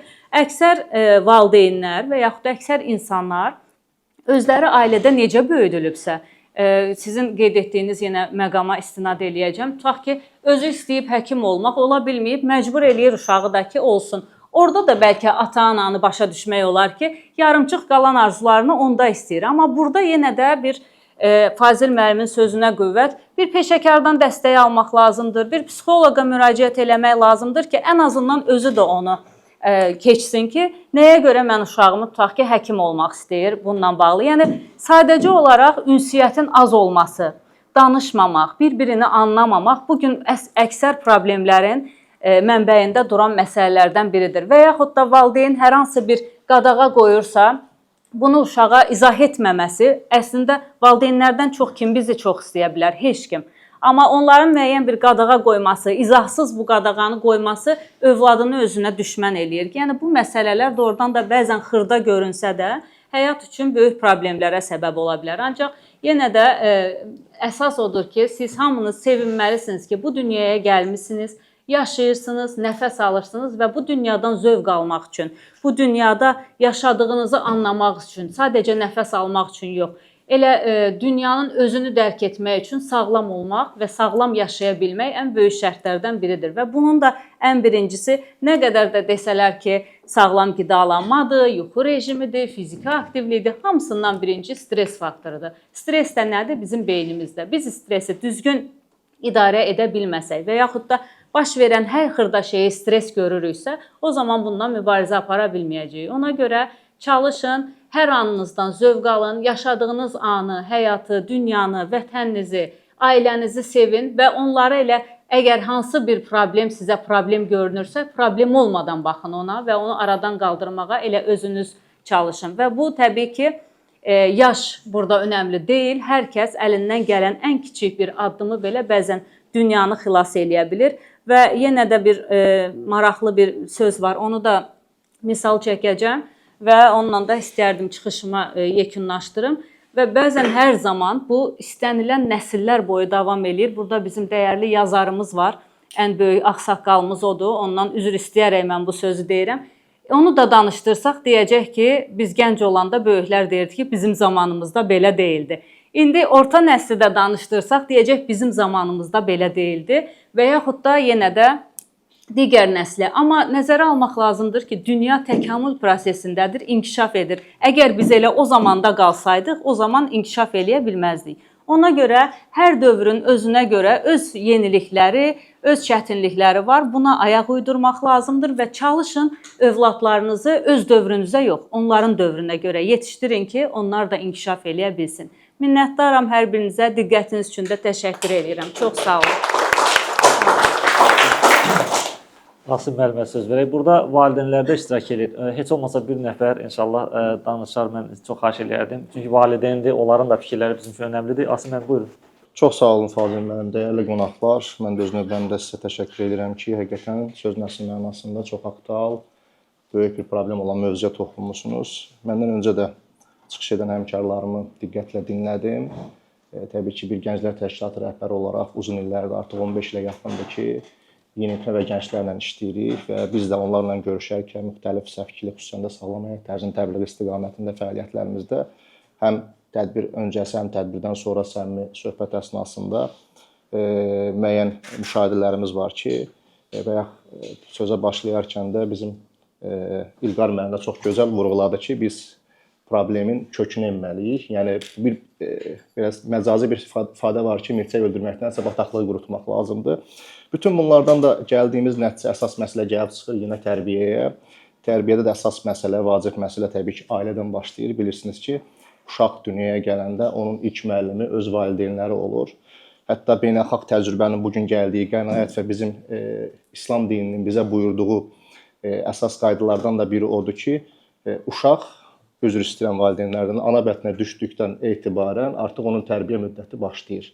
Siz biraz çox gözəl vurğuladınız. Bu beynəlxalq praktikada bunu erkən uşaqlıq dövründə inkişaf 0-8 yaş arası dönəmləri 0 yaşdan 3 yaşa qədər, 3-dən 5 yaşa qədər və 5-dən 8 yaşa qədər olan mərhələlərə bölürlər. Əsas ən kritik, ən tərbiyə olunacaq dövr 0-3 yaşıdır ki, 2000 gün dediyimiz dövrdür ki, bu dövrdən əsas tərbiyə olunmalıdır və xüsusən də valideynlərin həyat tərzi uşaq ana bətnində olarkən artıq istər qida vərdişləri olsun, istər həyat tərzləri, müəyyən alışqanlıqlar, vərdişləri o evlada ana bətnində olarkən ötürülür. Daha sonra uşaq dünyaya gəldikdən bəzən bir çoxlarımız çox üzr istəyirəm. İndi burada biz elmi söhbətlər eləyirik. Burada yəni müəyyən məsələlər açıq demək lazımdır ki, bəzi analar üzr istəyirəm, ana südünün vacibliyini o qədər də anlamırlar və ya müəyyən məsələlərdən dolayı uşağa ana südü verməkdən imtina edirlər və bu şəkildə də uşaq ilk olaraq artıq dünyaya ilk gəldiyi andan etibarən emosional bağ itməyə başlayır. Burada da məsəl üçün ən böyük problemlərdən biri odur. Daha sonra qeyd etmək lazımdır ki, valideynlərin uşaqla ilk o dediyimiz 0-3 dövründəki zaman keçirməsi və o deyək ki, bir binanın təməl sağlamlığı ilk o dövrdə qoyulduğu üçün o zaman keçirməsi olmur. Bəzən məsələn xana çox gözəl qeyd etdiniz, qeyd etdiniz ki, ata işdə olur, ağır işdə işləyir, gəlir, yeməyini yeyir, biraz televizora baxır və yatır, uşaqla vaxt keçirə bilmir. Amma çox xüsusi önəmli məsələdə qeyd etdiyimiz kimi valideynlərin, xüsusən də atanın öz evladları ilə zaman keçirməsi müəyyən bir müddət ən vacib məsələlərdən biridir. Uşaqların ilk o erkən yaş dövründə onların mütaliəyə alışdırılması və bu kimi məsələlər çox önəmlidir. Yəni çünki biz gənclərlə görüşəndə biz əgər o gəncləri baxırıq ki, bu istər əqli, istər fiziki, istər mənəvi tərəfdən bunun boşluğu olursa və bu dediyimiz kimi 2 yaşdan ana valideyndən sonra bağça həyatı, bağçadan sonra məktəb, daha sonra universitet onun tərbiyəsində əsas rol oynayan əhatələrdir. O dövrdə əgər biz onları düzgün yönləndirməsək, sabah seçimlərində də yanlışa yol verirlər. Elə bu narkotik asılılığı da məhz seçimdir. Bir seçimdir. Yanlış seçim axırı gətirib bizi bunlara çıxardır və bəzi bizim cəmiyyətimizdə də mövcud olan stereotiplərdir ki, məsəl üçün mən özüm də biz də o dövr mərhələ keçmişik. Mənim də ətrafımda siqaret çəkən, içki içən, nə bilim başqa zərərli vərdişlər olan dostlar olub ki, deyirlər kişi içər də, kişi məsələn siqaret çəkər də. Məsələn kişi ağlaması çox gözəl vurğuladınız. Həmin o biz o bəzi o yanlış stereotip kişi ağlamaz deyirik və sabah gələndə o kişi böyüyəndə ailə həyatı quranda öz yoldaşına qarşı əl qaldıranda biz deyirik ki, kişi qadın əl qaldırır, amma biz demirik ki, həmin o ağlamaz dediyimiz o kişi də bir hissi var, kişi də ağlaya bilər. O hissi içində boğaraq artıq bir yerdə gəlib öz həyat yoldaşına əl qaldırdıqda, bax həmin artıq bu dediyimiz o uşaqlıqdan kökdə olan tərbiyədəki olan yanlış ünsürlər, o amillər gətirib artıq bizim həyat tərzimizdə biz bir yaş dövrünə gələndə istər o dediyimiz kimi dost seçimi, yanlış dost seçimi bizi o yerə apara bilir, yanlış təbliğatlar bizi o yerə apara bilir. Onun üçün də qeyd etdiyim ki, əsas məsələ yenə bax burada valideynlərimiz də var. Valideynlərimizin üzərinə həqiqətən çox böyük yük düşür. Mən öz təcrübəmdən deyə bilərəm ki, hər bir valideynin qızın öz rəfiqəsi anası olmalıdır birinci növbədə, oğlanın da dostu atası olmalıdır. Nə xoş o insanlara ki, həqiqətən öz anası ilə və ya atası ilə dost ola bilirlər. Düzdür, mən biraz atamın xəssiyyəti mənim özümdə şəxsi təcrübəmdə ağır olubdur. Mən həmişə çalışmışam onunla dost olmaq, amma onun xəssiyyəti düzdür, mənim uğurlarımdan kənarda öz dostlarımın yanında fəxr edir. Amma heç vaxt məni təqdir eləməyir də, yəni ki, nə gözəl iş görmüsən. Həmişə də deyib ki, borcundur da eləməlisən bu şəkildə. Ya demək istədim olsa çalışın, sizdə burada valideynlər var, analar var. Çalışın öz evladlarınızla dost ola bilərsiniz. İnanın ki, evladın ən çətin bir anında bax həmin o Bəsət xanım qeyd stres faktoru, müəyyən çətinliklər, bəzən öz ananıza, valideyninizə, atanıza deyə bilmədiyiniz problemlər olur və o problemlər də gətirib artıq yanlış dost seçimində də sizi aparıb həmin o narkotik asıllığına gətirib çıxardır. Ona görə də siz dost olmağa çalışdığınız təqdirdə artıq heç bir ana əmin olun ki, ata öz evladını kənara atmaz və ən böyük problemimizdə ola bilər danlaya bilərsiniz o problemi, amma sizin yanınızda olacaq və bu problemdən ən yaxşı çıxış vasitəsi olacaq. Onun üçün də qeyd etdiyim kimi, ən məsələ yenə dediyim kimi ailədən başlayır. Valideynlər sizin üzərinizə böyük yük düşür. Daha sonra dövlətin müəyyən qanunvericilikləri, digər ictimai təşkilatların birgə, əməli, koordinasiya şəklində, fəaliyyət şəklində təbii ki, istənilən problemin biz öhdəsindən gələ bilərik. Peyğəmbər Əfəndimizin də son olaraq qeyd etməsi də gözəl bir ifadəsi və təbii ki, bu spirtli içkilərlə bağlı buyurur ki, çoxu sərxoş edənin azı haramdır və bütün pisliklərin başı içkidir. Yəni içki də digər asılılıqlardan biridir və insanı aparıb o mənfi aparan sürü. Hər şey bir dəfədən eşit olmazdan başlayır. Amma bu mirət dediyimiz bu zəhrimar elə bir zəhrimardır ki, bunun bir dəfəsindən sonra artıq insanda elə bir bağlılıq birisi yaradır ki, və artıq insan uçuruma gedir. Onun üçün də qeyd etdiyim kimi ən böyük mübarizə üsulu mənəvi, həmin o gənclərin, həmin o insanların mənəvi boşluğunu doldurmaqdır. Beynəlxalq təcrübədə artıq 12 addım proqram var. Bəlkə bir çoxlarınız da bilirsiniz ki, antinarkomaniya ilə mübarizə sahəsində 12 addım proqramı həyata keçirilir ki, proqramın da əsas ilk 8 dənə mərhələsi, 1-dən 8-ə qədər mərhələsi mənəvi tərbiyədir, mənəvi boşluğun doldurulmasıdır. Bax budur. Çünki praktikada da belə bir şey var, artıq müşahidələr göstərir ki, nə qədər tibbi reabilitasiya prosesi keçsən, paralel olaraq mənəvi reabilitasiya aparmasan, artıq həmin o tibbi reabilitasiya keçməsi bir müddətdən sonra 90% artıq bu rəqəmlərlə 90% yenidən əvvəlki o asılılığa qayıdır. Onun üçün də yəni deyiləcək sözümüz çoxdur, mövzu genişdir. Ümidvaram bu kitabı da mən oxuyacağam inşallah. Bizim yazarımıza da təşəkkür edirəm ki, söz nəsil mənasında qalıcı bir əsər, istər vizual olsun, istər yazılı mətbuat, bu sizdən sonraki nəsillərin oxunması üçün, faydalanması üçün də böyük bir əməkdir, səhvdir. Allah güc-qüvvət versin, dəstək onlardan Allah razı olsun. Mən də inşallah çıxdıqdan sonra kitabı alacağam, oxuyacağam məmnuniyyətlə. Daha sonra Fazil müəllimə öz şərhlərimi də bildirirəm. Təşəkkür edirəm bütün. Çox xoş oldu. Çox önəmli nöqtələrə toxundunuz. Xüsusən bu hissə ki, ümumiyyətlə koordinasiyalı bir münasibət olmalıdır cəmiyyətdə. Bu mühüm məsələdir. Yəni hər tərəfli mübarizə, yəni bir tərəfli yox və mənəviyyatın burada rolu çox önəmlidir. Onu da çox yaxşı vurğuladı. Çünki başqa tədbirlər görülüb, görürsüz yenə də adam qayıdır eyni hala. Amma mənəviyyat elə bir şeydir ki, adam bir məsələn tanınmış bir insan, mərhum Hacı Şahinin xutbəsini eşidib də 180 dərəcə həyatını dəyişənlər nə qədər adam tanıyır. Çox insanı mən bilirəm ki, siqaretdən uzaqlaşdırıb Hacı Şahinin söhbətləri. Bəli, alkoqolizmdən falan. Bax bu böyük göstəricisidir ki, mənəviyyat da oradan da rol oynayır bu məsələdə. Sizinlə birlikdə gələn qonaqlardan idarə heyətində düzdür, həm də uzun ildə bizlə bərabər işləmişik. Herhalde gənc olaraq onun da bir baxışları maraqlılardır. Böyüklərə, kiçiklərə təşəkkürlərimi bildirirəm. Hansı ki, onlar ailədən tutmuş, bizim kiçik və böyük cəmiyyətimizə qədər bütün hissələri vurğuladılar və biz Asim bəylə birlikdə çalışırıq. Mən Sirazlı Mirsiraj. Gənclər sahəsində biz bir çox layihə və tədbirləri həyata keçirmişik. Həmçinin orada idarə heyətindəyəm. Təşəkkür edirəm hər birinizə. Mənim üçün də önəmlidir. Çünki bizim də bu sahədə yetəri qədər tədbirlərimiz planlanıb və ilərdə də olacaqdır. Böyüklərimizdən bir xahişim daha olacaq ki, onlar necə ki bu cəmiyyəti formalaşdırdılar, sizin dönəminizdə necə idi və bizim dönəmimizdə necədir bu zərərli vərdişlər çox yaxşı bilirsiniz. İki dönəmi də gördüyünüz üçün bizim gördüyümüz təkcə öz dönəmimizdir. Və biz tərəfdən baxanda görünür ki, indi bu cəmiyyəti reabilitasiya edib düzəltmək istəyən böyüklər elə bu cəmiyyəti yaradıb yetişdirənlərdir. Və ya formallığı yaxşı vurğuladınız. Bu cəmiyyəti yetişdirən böyüklər bu deyək, zərərli vərdişləri sağaltmaq istəyərkən nə qədər formaldılar ya da deyirlər. Öz yetişdirdiklərini bunlar müalicə edərkən nə qədər effektiv olacaqlar. Və mən düşünürəm ki, biz buradayıqsa, hər halda buradakı böyüklərimiz bu məsələnin ciddiyyətini bilir. Bu sahədə çalışırlar ki, nələr seçsinlər, amma bu cəmiyyəti yaradan insanların eyni tərəfdən cəmiyyətin həkimi ola biləcəkləri nə qədər realdır. Çox təşəkkür edirəm. Qısa və mənalı çıxışınız üçün mən İlqar müəllimə icazə alıb valideynlərə söz vermək istəyərdim. Heç olmasa bir valideyndən xahiş edərdim, öz fikirlərini ifadə eləsin. Nə etmək, məsələn siz valideyn kimi necə görürsüz və bugünkü konfransın nəticələri necə təsirli ola bilər? Bunlar çox olsa, belə tədbirlərimiz çox olsa və s. Çox xahiş edirəm. Fikirlərinizdən bölüşərdiniz. Salam, hər birinizə salamlayıram. Dəyərli qonaqlarınızın dəyərli fikirlərinə görə minnətdarlığımı bildirirəm. Mən bir valideyn olaraq övladlarım da orta məktəbdə təhsil alır və düz vurğuladınız, bu ağ ölüm dediyimiz cəmiyyətin uçurumu aparan, xüsusi olaraq gəncləri daha çox hədəfə almışdır. Bu söhbətlər əsnasında kitab müəllifi fikirləri daha çox diqqətimi cəlb elədi. Fikirlərin geniş şəkildə almasının tərəfdarıyam. Çox sağ olun. Minnətdaram sizə.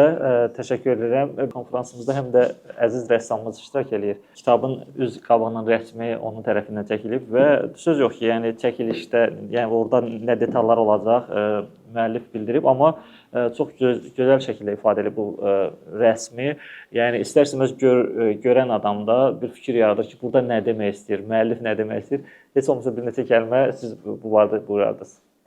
Azərbaycan Dövlət Rəssamlar İttifaqının peşəkar rəngkarlıq şöbəsinin üzvüyəm. Həm pedaqoq, həm müəlliməm. Uşaqlarla da işləyirəm. Təsviri sənətdən də əlavə, yəni bugünkü mövzular ki, burada sadalanır. Biz özümüzə bir vicdan borcu kimi onlarla bu mövzularda danışırıq.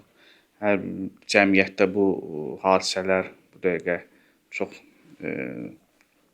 məşhurlaşıb deyim. Əvvəllər bir məhəllədə deyərdilər ki, filan kəs üzr istəyirəm, narkomandır. Hamı barmaqla ya bir qəsəbədə. İndi isə adi hal alıb ki, baxırsan ki, bir 10 uşaqdan biri ya məsəl üçün bir məhəllədə 4-5 uşaq var ki, bu vərdişlərlə məşğul olurlar. Hər birimizin fikirləri maraqlı gəldi mənə. Hardasa biraz özümdə götür qoy elədim. Bəzən valideynlərin çox üstünə düşdü. Valideynlər. Xanım bayaq vurğuladı, düzdür, ata da çıxır iş üçün, axşam evə gəlir yorğunluq. Bunları da nəzərə almaq olar. Hətta elə valideynlər var ki, mən özüm bu hadisələri çox maraqlanıram. Mən müşahidə etdiyim ailələr var ki, uşağına çox diqqət edib, çox gözəl təhsil verib, uşaq savadlı, amma bu narkomaniyanın bəlasına düşüb uşaqdır. Təbii ki, o travmalar uşaqlarda daha çox bu hadisələr olur. Allah balalarımızı qorusun. Biz cəmiyyət olaraq hər birimiz istəyir rəssamı da, musiqiçi də, bəstəkarı da, yazarı da. Cəmiyyətimizdə nə ki, belə bir vərdişlər var. Rəssam öz fırsasında, şair öz şeirində, yazıcı öz qələmində bunları bacardığımız qədər mübarizə aparmalıyıq. Çox sağ olun Fazil bəy, siz də mənə təklif irəli sürdünüz. Düzdür, ideya müəllifindir. Fikirləri o bildirib və şəkili də mən çəkmişəm. Minnətdaram hər birinizə. Mənə də dəvət etdiyiniz üçün, həm kitab təqdimatı üçün, həm məni seçdiyiniz kimi, rəssam kimi var olun. Sağ olun. Baxın, elə buradaca, buranın bu bərəkətidir, deyəsən İlqar müəllimin bərəkətindəndir. Fikir də elə belə gəlmir adam boyu beyinə. Ya şeytandan olur, ya Allahdandır. Mən düşünürəm, bu Allahdandır. Zehnimə belə bir şey gəldi. Mən bilirsiniz ya yox, mən bir neçə dəfə rəssamlıq müsabiqələri təşkil eləmişəm. Rəssamlıq vardı, mən tədbirlər təşkil eləmişəm. Bax, elə burada zehnimə bu gəldi ki, yenə deyirəm, İlqar müəllimin bərəkətindəndir ki, gələcək vaxtlarda, indi neçə aydan sonra və ya bir ildən sonra ola bilər, narkomaniyadan cəmiyyətin qurtuluşu mövzusunda bir müsabiqə. Yəni elə bir rəsm əsəri olsun ki, ona baxıb təsirlənsin insanlar. Bir maarifləndirici rəsm müsabiqəsi keçirtmək. Olar. Çox gözəl olar. Oradan yadımdan çıxdı. Fazil bəylə biz bir ideyamıza var idi, eləmişdi. Təşəbbüsü o irəli sürmüşdü. Mən də rəssamları zar toplamaqda biraz fəallıq göstərdim. Şəhidlər mövzusunda bir tədbir elədik. Qəşəng bir sərgi oldu. Televiziya kanallarından da gəlmişdi. Rəhmətli Hacı Layıqçı Şahin bəy də buyurmuşdu. Belə təşəbbüslər irəli sürmək olar gələcəkdə. Mən də bir rəssam kimi əlimdən gələni sizə kömək eləməyə borcluyam. Narkomaniya çox böyük bir bəla olmağından çox, yəni onu nəzərə alaq ki, biz Azərbaycanda yaşayırıq, elə bir ölkədə yaşayırıq ki, bütün mənfi qüvvələrin fikri bizdədir. O da xalqı bu narkomaniyaya cəlb eləmək üçün əllərindən gələn edirlər ki, bizim sərvətləri mənimsəsinlər. Ona görə onu nəzərə alaq ki, biz çox münbit bir ölkədə yaşayırıq. Diqqət mərkəzində həmişə oluruq dünya ölkələrindən də. Digər tərəfdən də Qafqaz ölkəsi olduğuna, Qafqaz ölkəsində həmişə ağsaqqal olub, ağsaqqal böyük, həmişə valideynləri yüksək yer vermişik də. Ona görə Qafqaz ölkəsində həmişə biz çalışmışıq ki, valideynlərin sözü keçsin. Bir valideyn olaraq biz hamı valideynləri danlayır. Mən hal-hazırda bir valideynlər kimi deyirəm ki, mən öz övladımla ayaqlaşmaq üçün indiki dövrdə məcburən onunla bir yerdə kursa gedirəm. Onun keçdiyi dərsləri öyrənməyə çalışıram ki, sonra o məndən nəsə məsləhət istəyəndə ona fikirlərimi bildirəm. Çünki indiki dövrdə valideyn olmaq çox çətindir. demək olar ki, uşaqlar bizdən daha çox bilirlər. Onlar daha çox internetə qoşulurlar, bizdən daha çox biliklərə yiyələnirlər. Hətta bəzən elə suallar verirlər ki, cavabı tapa bilmədiyimizdən biz çalışırıq ki, o suala cavab verməyək. Gedək öyrənək, cavabı sonra öyrənək, cavab verək. Ona görə indiki dövrdə nəzərə almaq lazımdır ki, valideyn olmaq çox çətindir. Çünki get-gedə inkişaf gedir, biz o inkişafa çatdıra bilmirik də, ayaqlaşa bilmirik o inkişafa. Yəni hər şeyi valideynlərin gücsündə qoymaq olmaz. Bu əsasən nə deyim, dövlət tərəfindən maarifləndirilməli, digər belə tədbirlər də olmalıdır ki, biz uşaqlara o bilikləri öyrənək, uşaqlara ötürək. Çox sağ olun, Çox təşəkkür edirəm dəyərli fikirləriniz üçün. Həqiqətən belədir. Yəni bəzən mən elə olub, indi mənim də müəyyən qədər psixoloji təhsilim olub. Bəzən olub ki, uşağı çəkmişəm qırağa, demişəm ki, bax sən niyə belə hərəkət edirsən? Yəni bunu ürəkdən edirsən, qəsdən edirsən, yoxsa ki, elə belə xoşdur sənə valideynə belə davranmaq. Deyir bilirsən, mən atamdan çox bilirəm, anamdan da çox bilirəm. Telefonun funksiyalarını mən heç atam açıb telefondan filan şeyi düzəldə bilməz, mən düzəldirəm. Mən onlardan savadlıyam. Mən niyə onun sözünə baxmalıyam? Sizin dediyiniz məsələ. Doğrudan da bəzi uşaqlarda bu fikir var, demir bu fikri. Bunu qırağa çəkəndə dedi mənə bu şey. Atasına demir bunu. Mən atamdan savadlıyam, amma başa düşmür ki, atasından təcrübəli deyil. Mən artıq oturub ona baş salmışam ki, savadlı ola bilərsən atadan, amma atadan təcrübəli ola bilməzsən. Bir situasiya yaranar ki, atan orada o situasiyadan çıxa bilər, amma sən çıxa bilməzsən. Çox təşəkkür edirəm. Buyurun İlqar müəllim. Belə gözləmirdim. Doğrudan bir-birindən dəyərli, gözəl, maraqlı çıxışlar oldu. Və hətta arzuladım çıxışlar zamanı ki, kaş daha böyük bir auditoriya qarşısında olaydı. Həqiqətən çox maraqlı, gözəl çıxışlar oldu. Xüsusilə də sizin xanımın adını bilmirəm, xanım. Məsəti xanım. Məsəti xanımın çıxışı çox diqqətimi çəkdi. Əslində ürəyimdə qalmışdı o fikirlər. Bir mühafizəkar çıxışı idi. Müasir psixologiyanın böhranlarından indi tez-tez danışırıq biz təlimlərimizdə ki, hər şeyi valideynin içinə yükləmək, bütün günahlar ondadır, filandır. Halbuki bu doğru deyil. Valideyn bütün hallarda, ən azından Azərbaycan valideyni, Azərbaycanlı valideyn bütün hallarda xoşməramlıdır. Uşağını döyəndə də xoşməramlıdır. Ona diqqətsiz olanda da xoşməramlıdır. Onun motivasiya dili odur. Məsələn, mənim təcrübəmdə var ki, valideyn övlad gəliblər seansa və valideynə deyirəm ki, oğlan deyir ki, mənə bir kəlmə təqdir eləmir, xoş söz demir. Həmişə ata övladın haqqındadır ki, sıfırsan sən, heç sənsən. Mən valideynlə söhbət edəndə deyir ki, mən ona desəm, o razı qalar, inkişaf eləməz. Mən bunu belə deyirəm ki, o yerində dayanmasan. Valideyn bütün hallarda xoşməramlıdır. Burada sadəcə maariflənmə işi aparmaq lazımdır. Maarifləndirmə. Bu konfransda, bu görüşdə onun tərkib hissəsi onlardan biridir. Bunlar çox olmalıdır. Sokratın məşhur fikri var, deyir ki, insanlar ona görə pislik edirlər ki, yaxşılığın ləzzətini bilmirlər. Onun həzzini bilmirlər, onun dadını bilmirlər. İnsanları maarifləndirmək lazımdır, çoxlu danışmaq lazımdır, valideynlərə izah etmək lazımdır ki, məsələn, biz öz təcrübəmizdə psixoloq kimi, qapı psixologiya olaraq, bəzi hallarda asılılıqdan əziyyət çəkən pasiyent gələndə biz onların valideynlərini cəlb edirik. Bir ki, burada düyün oradadır, o məqamdadır. Yəni, valideyn xoşməramlıdır, amma cahildir. O düşünür ki, məsəl üçün, mən bu xidmətləri eləyirəmsə, bu formada əziyyət çəkirəmsə, artıq onunla vaxt keçməyə ehtiyac da yoxdur, başqa. Nə istəyir bundan artıq? Yer, içir, filan. Bu şeyləri başa düşmür. Və biz köhnə, başqa bir yanlışımız budur ki, keçmiş nəsillə bugünkü nəsli müqayisə edirik. Ola bilsin, kimsə deyər ki, Ayşə, mənim, siz dediniz, məsələn, atamla aramda heç dostluq olmayıb, amma mən belə olmamışam. Baxın, o vaxt norma bu idi. Ona görə bu pis təsir eləmirdi. Amma indi norma bu deyil. İndi daha həssasdır insanlar, daha kövrəkdir, iradə möhkəm deyil. Müxtəlif səbəblərdən, bunun səbəblərindən danışsaq, niyə müasir insanın iradəsi daha zəifdir? Geniş bir söhbətdir. Qayıdaq kitaba. Bu günləri kitab çox az müzakirə olundu. Flamaster kitabı. Əvvələn kitabın adını deyək, yəni çox istedadlı bir addır. Qətiyyən o təsəvvür yoxdur ki, burada narkomaniyadan söhbət gedir və s. Çox gözəl bir tapıntıdır. Orada da oxuyanda da görəcəksiniz, məhz flamasterin içində narkotika vasitəsi satılırdı deyə, onun adı oradan götürülür flamaster. Bu seçimin özü də maraqlıdır. Onlar da zəkalı adamlardır, bu işlə məşğul olan adamlar, yəni zəkaları itirir, elə şeylər seçirlər. Məhz flamasterin, o şeyin ki, gözəlliklər yarada bilər, gözəl rəsmlər, gözəl əsərlər, rəssam qardaşımız yarada bilər. Məhz onun içində belə zəhərləyici maddənin olması, insanların həyatını məhv etməsi bunun özü də düşündürücü məqamdır. Başqa bir məqam, kitaba istəyirəm dostların marağı yaransın, o ki bir neçə kəlmə danışmaq istəyirəm. Mən müəllifdən qısa soruşmaq istəyirəm. Flamaster kitabındakı qəhrəmanın adı nədir? O ikinci kitabda da arsız. Çox maraqlı, bəlkə də heç özünün diqqətində olmayıb, amma məhz mən kitabın qəhrəmanın adını axtardım, tapanmadım. Kitabda qəhrəmanın adı yoxdur. Bunun özü də düşündürücü məqamdır. Yoxluq məqamı, görünməzlik məqamı. Hər kəs özünü görə bilər eyni zamanda.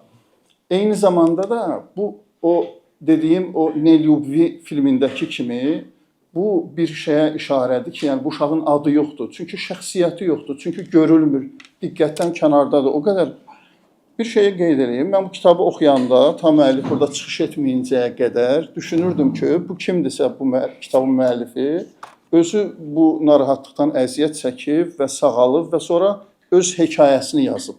Mən kitabı o niyyətlə oxumuşam. Amma burada müəllif danışanda ki, belə, yəni nəyə görə bu təsiri həm də aldım? Çünki kitab çox detallarla yazılıb. Sanki adam həqiqətən də öz yaşadığını qələmə alıb, maraqlı yazılıb, maraqlı detallara toxunub. Orada qardaşımız da çox detallı toxundu məsələlərə. Bunlar hamısı vacib məsələlərdir və biz nə etməliyik? Formallıqdan uzaqlaşaraq bu işə necə xidmət göstərə bilərik? Biz necə eləyə bilərik ki, gənclərimiz maariflənsinlər? Burada məsələn oğlanın bu kitabda oxuyanda görəcəksiniz. Bu oğlan necə oldu, qayıtdı? Orada siz oxumusunuz da məsələn. Necə oldu, qayıtdı? O profilaktik bir şey olmuşdu. O maariflənmişdi. Ona görə bir şey tutaşdı beynində, görür ki, bu odur ya. Baxın, bizim bəlalarımız bayaq qeyd olundu ki, statistika göstərir ki, gənclər, təcrübəsizlər daha çox düşür bu bəlaya. Ona görə düşürlər ki, o maariflənməyiblər o məsələ ilə bağlı. Ona görə məktəblərdə, orada, burada profilaktik o qədər söhbətlər getməlidir ki, insan onunla qarşılaşanda bilməli ki, bu odur ya. Bir dəfə ilə heç nə olmur məsələsi deyil ki, hamıya təklif olanda elə təklif olunur. Yəni, belə ciddi işlər görülməli, çoxlu danışılmalı, çoxlu bununla bağlı yazılmalı. Amma son olaraq onu qeyd edeyim ki, bayaq təkid etdiyim kimi, məsələnin kökləri tapılmasa, məsələlərin kökləri həll olunmasa, biz həmişə nəticələrlə əlləşəcəyik və heç bir ciddi nəticəyə gəlməyəcəyik. Formallıq bəlasını ümumiyyətlə qaldırmaq lazımdır. Mən bir çox narahatlıqların kökündə ailələrdən gələn, uşaqlarla bağlı gələn, yadıma gəlib bir pasiyentim böyük bir məktub yazmışdı, qardaşınla bağlı narahatlığınla dolayı. Yazmışdı, şikayətlənmişdi, nə edeyim, necə edeyim, buna necə kömək edeyim. Mən bir kəlmə tirey qoyub yazmışdım, bol sevgi. Və onu gülmək krizinə girmişdi ki, mən bu boyda şey yazmışam, siz bir kəlmə şey yazmışsınız. Dedim ki, həqiqətən də sevgisizlik mühiti çox ağır bir mühitdir. Diqqətsizlik mühiti çox ağır bir mühitdir. Valideynlər bugün bunu başa düşməlidirlər. Qabaq bəlkə də hilədə dayanan, bayaq böyük qüvvələrdən danışıldı ki, böyük qüvvələr var, böyük adamlar dayanır, böyük maqnatlar var bu işin arxasında. Bəlkə qədimdə bizim dövrümüzdə 50 il bundan qabaq bunlar bu qədər çox deyildi. Uşaq oğruları, bayaq bir kadrdan danışdım, uşaq oğruları olur. Bunlar təkcə fiziki oğruluq deyil, həm də belə oğruluqlar var. Bəlkə də qədimdə bunlar çox deyil, amma bu günlər çoxdur. Ona görə bu günlər valideynlər çox diqqətli olmalıdır bu məsələlərdə. Sevgi, məhəbbət, uşaqla yaxınlıq, dostluq, qardaşlıq. Biz psixologiyada bir təhlükə sözü var. Təhlükə sözü adi sosial məişət səmində o zaman baş verir ki, burada cana nəsə təhlükə olsun, öldürülmə ehtimalı olsun. Amma psixologiyada təhlükəli mühit bilirsiniz hansı mühitdir? O mühitdə ki, insan özünü rahat hiss eləmir. Məsəl üçün, uşaq əgər bilirsə ki, davamlı olaraq valideyn tərəfindən onun sumkası, onun telefonu yoxlanılır, uşaq özünü təhlükədə hiss eləmir. Evdə uşaq təhlükəsizlikdə hiss edir özünü. Ona görə bu şeylər də çox mühümdür. Dostlaşmaq, yaxınlaşmaq, elə bir şərait yaratmaq ki, uşaq öz dərdini rahatlıqla gəlsin, desin, danışsın, fikrini bölüşsün. Mən valideyn, övlad münasibətlərlə bağlı yer gəlmişkən bizim YouTube kanalımızda təlimlərimiz var orada. Müasir son bunu deyirəm, yekunlaşdıran fikrimi çox yaralı yerimdə, ona görə belə ürəklə danışıram, başınızı yoruram, ağrıdıram. Valideyn övlad münasibətlərində müasir dünyada ciddi bəlalardan biri də nədir? Bir dəfə pasiyentim gəlmişdi, bir ailə gəlmişdi qəbuluma, bir 10-15 dənə kitab gətirmişdilər. Belə yığıb qucaqlarında gətiriblər və deyir ki, müəllim, başımız xarab olub da, bu nədir? Bu qədər kitab oxumuşuq. Bu deyir ki, Türkiyədən gəlib, türkəli müəllifindir. Bu Rusiyadan gəlib, bu nə bilim filan, bu yerli müəllifin. Oxumuşam, dəli olmuşam, hansı düz deyir, mən nə etməliyəm? Ümumiyyətlə, mən niyə belə pis oxumuşam və bu qənaətə gəlmişəm ki, mən bərbad valideynəm. Bundan sonra çox düşündürdü məni və biz silsilə təlimə başladıq. Uşaq tərbiyəsində esensializm. Esensializm nədir? Yəni, gövhərə qayıdış. Ən əsas məsələlər. Gövhərə, əsas məsələlərə qayıdış. Yəni, mən o təlimlərdə danışmışam ki, 9+1 məsələdən, yəni 10 məsələdən danışmışam ki, uşaqlarımızla bu şeyləri öyrətsək, bu şeyləri başa salsaq, bu 10 məsələ, sonra gedib rahat ola bilərsiniz. Bu qədər narahat deyil məsələ. Bu qədər xırdatsı kitablara baxırsam, yəni bu sözü belə demədin. Deyir, Avropada miting eləyiblər valideynlər ki, məktəbdə uşaqlarımızın səhvləri qırmızı xətlə tutulmasın, qırmızı qələmlə tutulmasın, onların psixologiyası təsir göstərir. Qırmızı qələmlə tutulmasın. Bu bərbaddır da, bu nə deməkdir, hara gəlib çıxmışıq? Yox, bu məsələlər deyil. Gövhər, əsas məsələlər, hansı məsələlərdir? Onlara toxunmuşuq təlimimizdə, YouTube kanalımızda da var və hətta onun kitabını da yazmağı planlaşdırırıq. Övlad tərbiyəsində, uşaq tərbiyəsində esensializm, gövhərə qayıdış, ən əsas məsələlər, ən vacib məsələlər ki, onların başında sevgi, məhəbbət, diqqət, qayğı dayanır. Təşəkkür edirəm belə gözəl tədbir üçün. Mən təklif eləyərdim ki, hətta nə vaxt bu məsələ ilə bağlı mövzularda tədbirlər olsa, düşüncələriniz olsa, bayaq rəsm məsələsi dediniz, yaxud digər məsələlər olsa, biz qapı psixologiya olaraq və qapı yaşamaq sənəti mərkəzi olaraq, bu mərkəzin əsas adı belədir, qapı yaşamaq sənəti mərkəzi olaraq böyük məmnuniyyətlə, yəni nəinki bayaqlar dostlar bizə təşəkkür elədi, biz təşəkkür eləyirik ki, məhz bizi seçmisiniz bu məkanda belə bir gözəl, maraqlı, faydalı, vacib görüş təşkil olunur. Minnətdaram olsunuz. Sağ olun. Çox təşəkkür edirəm həqiqətən. Mənalı çıxış üçün Səadət xanımın fikirlər. Buyurun. Əlavəsi verəyin ki. Əlavə olaraq bunu qeyd etmək istəyirəm ki, dəyərli yazarımıza təşəkkür edirəm kitabına görə. Düzdür, məndə o yoxdur.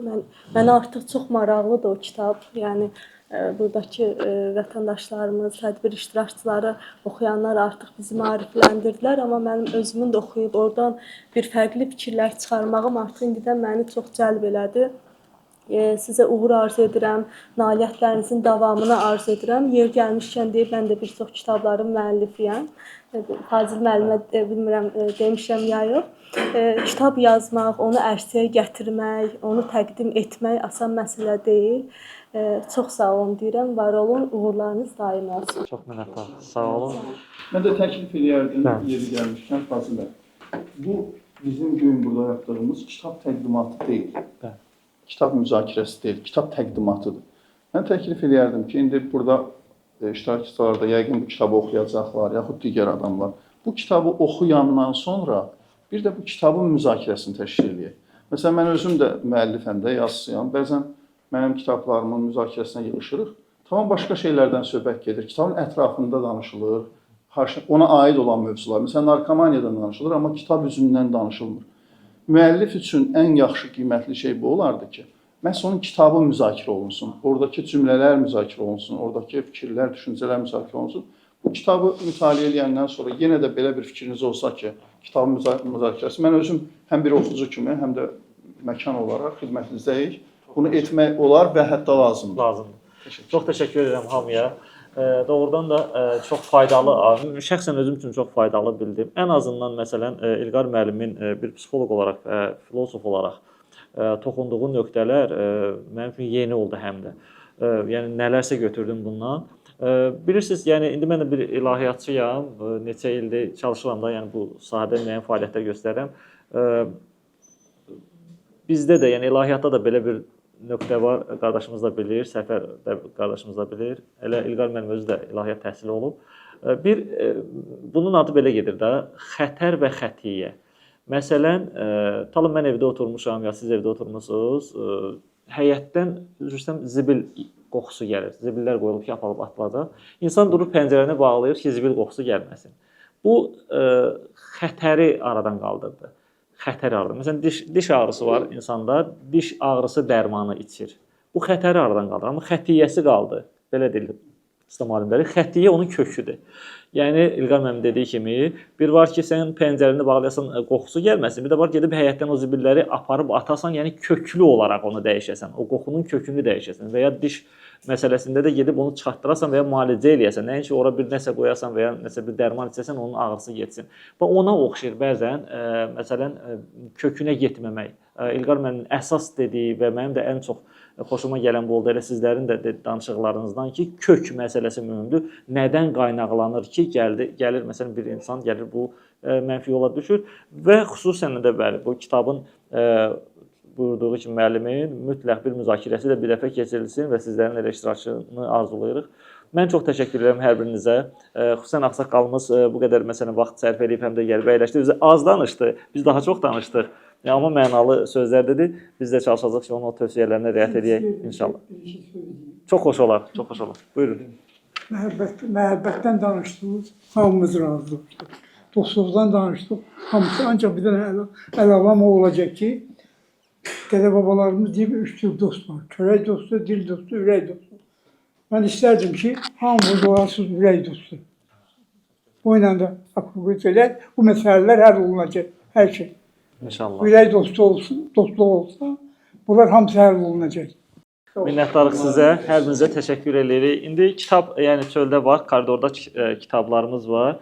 Yəni kimin arzusu olsa kitabı almaq müəllifdən və ya müəllifin hər hansı bir müəllifin o təqdimatına deyə imzası, avtoru arzulasa yaxınlaşa bilər. Və bir də bilmirəm, mən bu tədbirlərdə az olmuşam. Məsələn, müəlliflə və İlqar müəllimlə foto çəkdirmək istəsələr, yaxınlaşsınlar, foto çəksinlər. Foto sonradan da paylaşılacaq Facebookda, yəni keyfiyyətli çəkilişlə. Xoş olar. Mən təşəkkür edirəm. Yəni bununla bizim konfransımız sona çatdı. Amma inşallah davamı olsun deyə arzulayırıq. Amma uşaqlara söz vermədi. Mən onlardan üzr istəyirəm ki, yəni gənclərə, uşaqlara söz vermədi danışmağa. Doğrudan nəsə bir çıxışınız, sözünüz varsa buyurun. Arzunuz, sözünüz, istəyiniz. Mən sizdən üzr istəyirəm ki, yəni dəvət eləmişik, amma sizin fikirləri almadıq. Yəni həqiqətən bir nəfər aranızda varsa 2-3 kəlmə öz sözünü desin. Buyurun. Təşəkkür edirəm. Biz sizə təşəkkür edirik ki, səbr edib bizi dinlədiniz. Minnətdarıq sizə. Müəllifi bir alqışlayalım.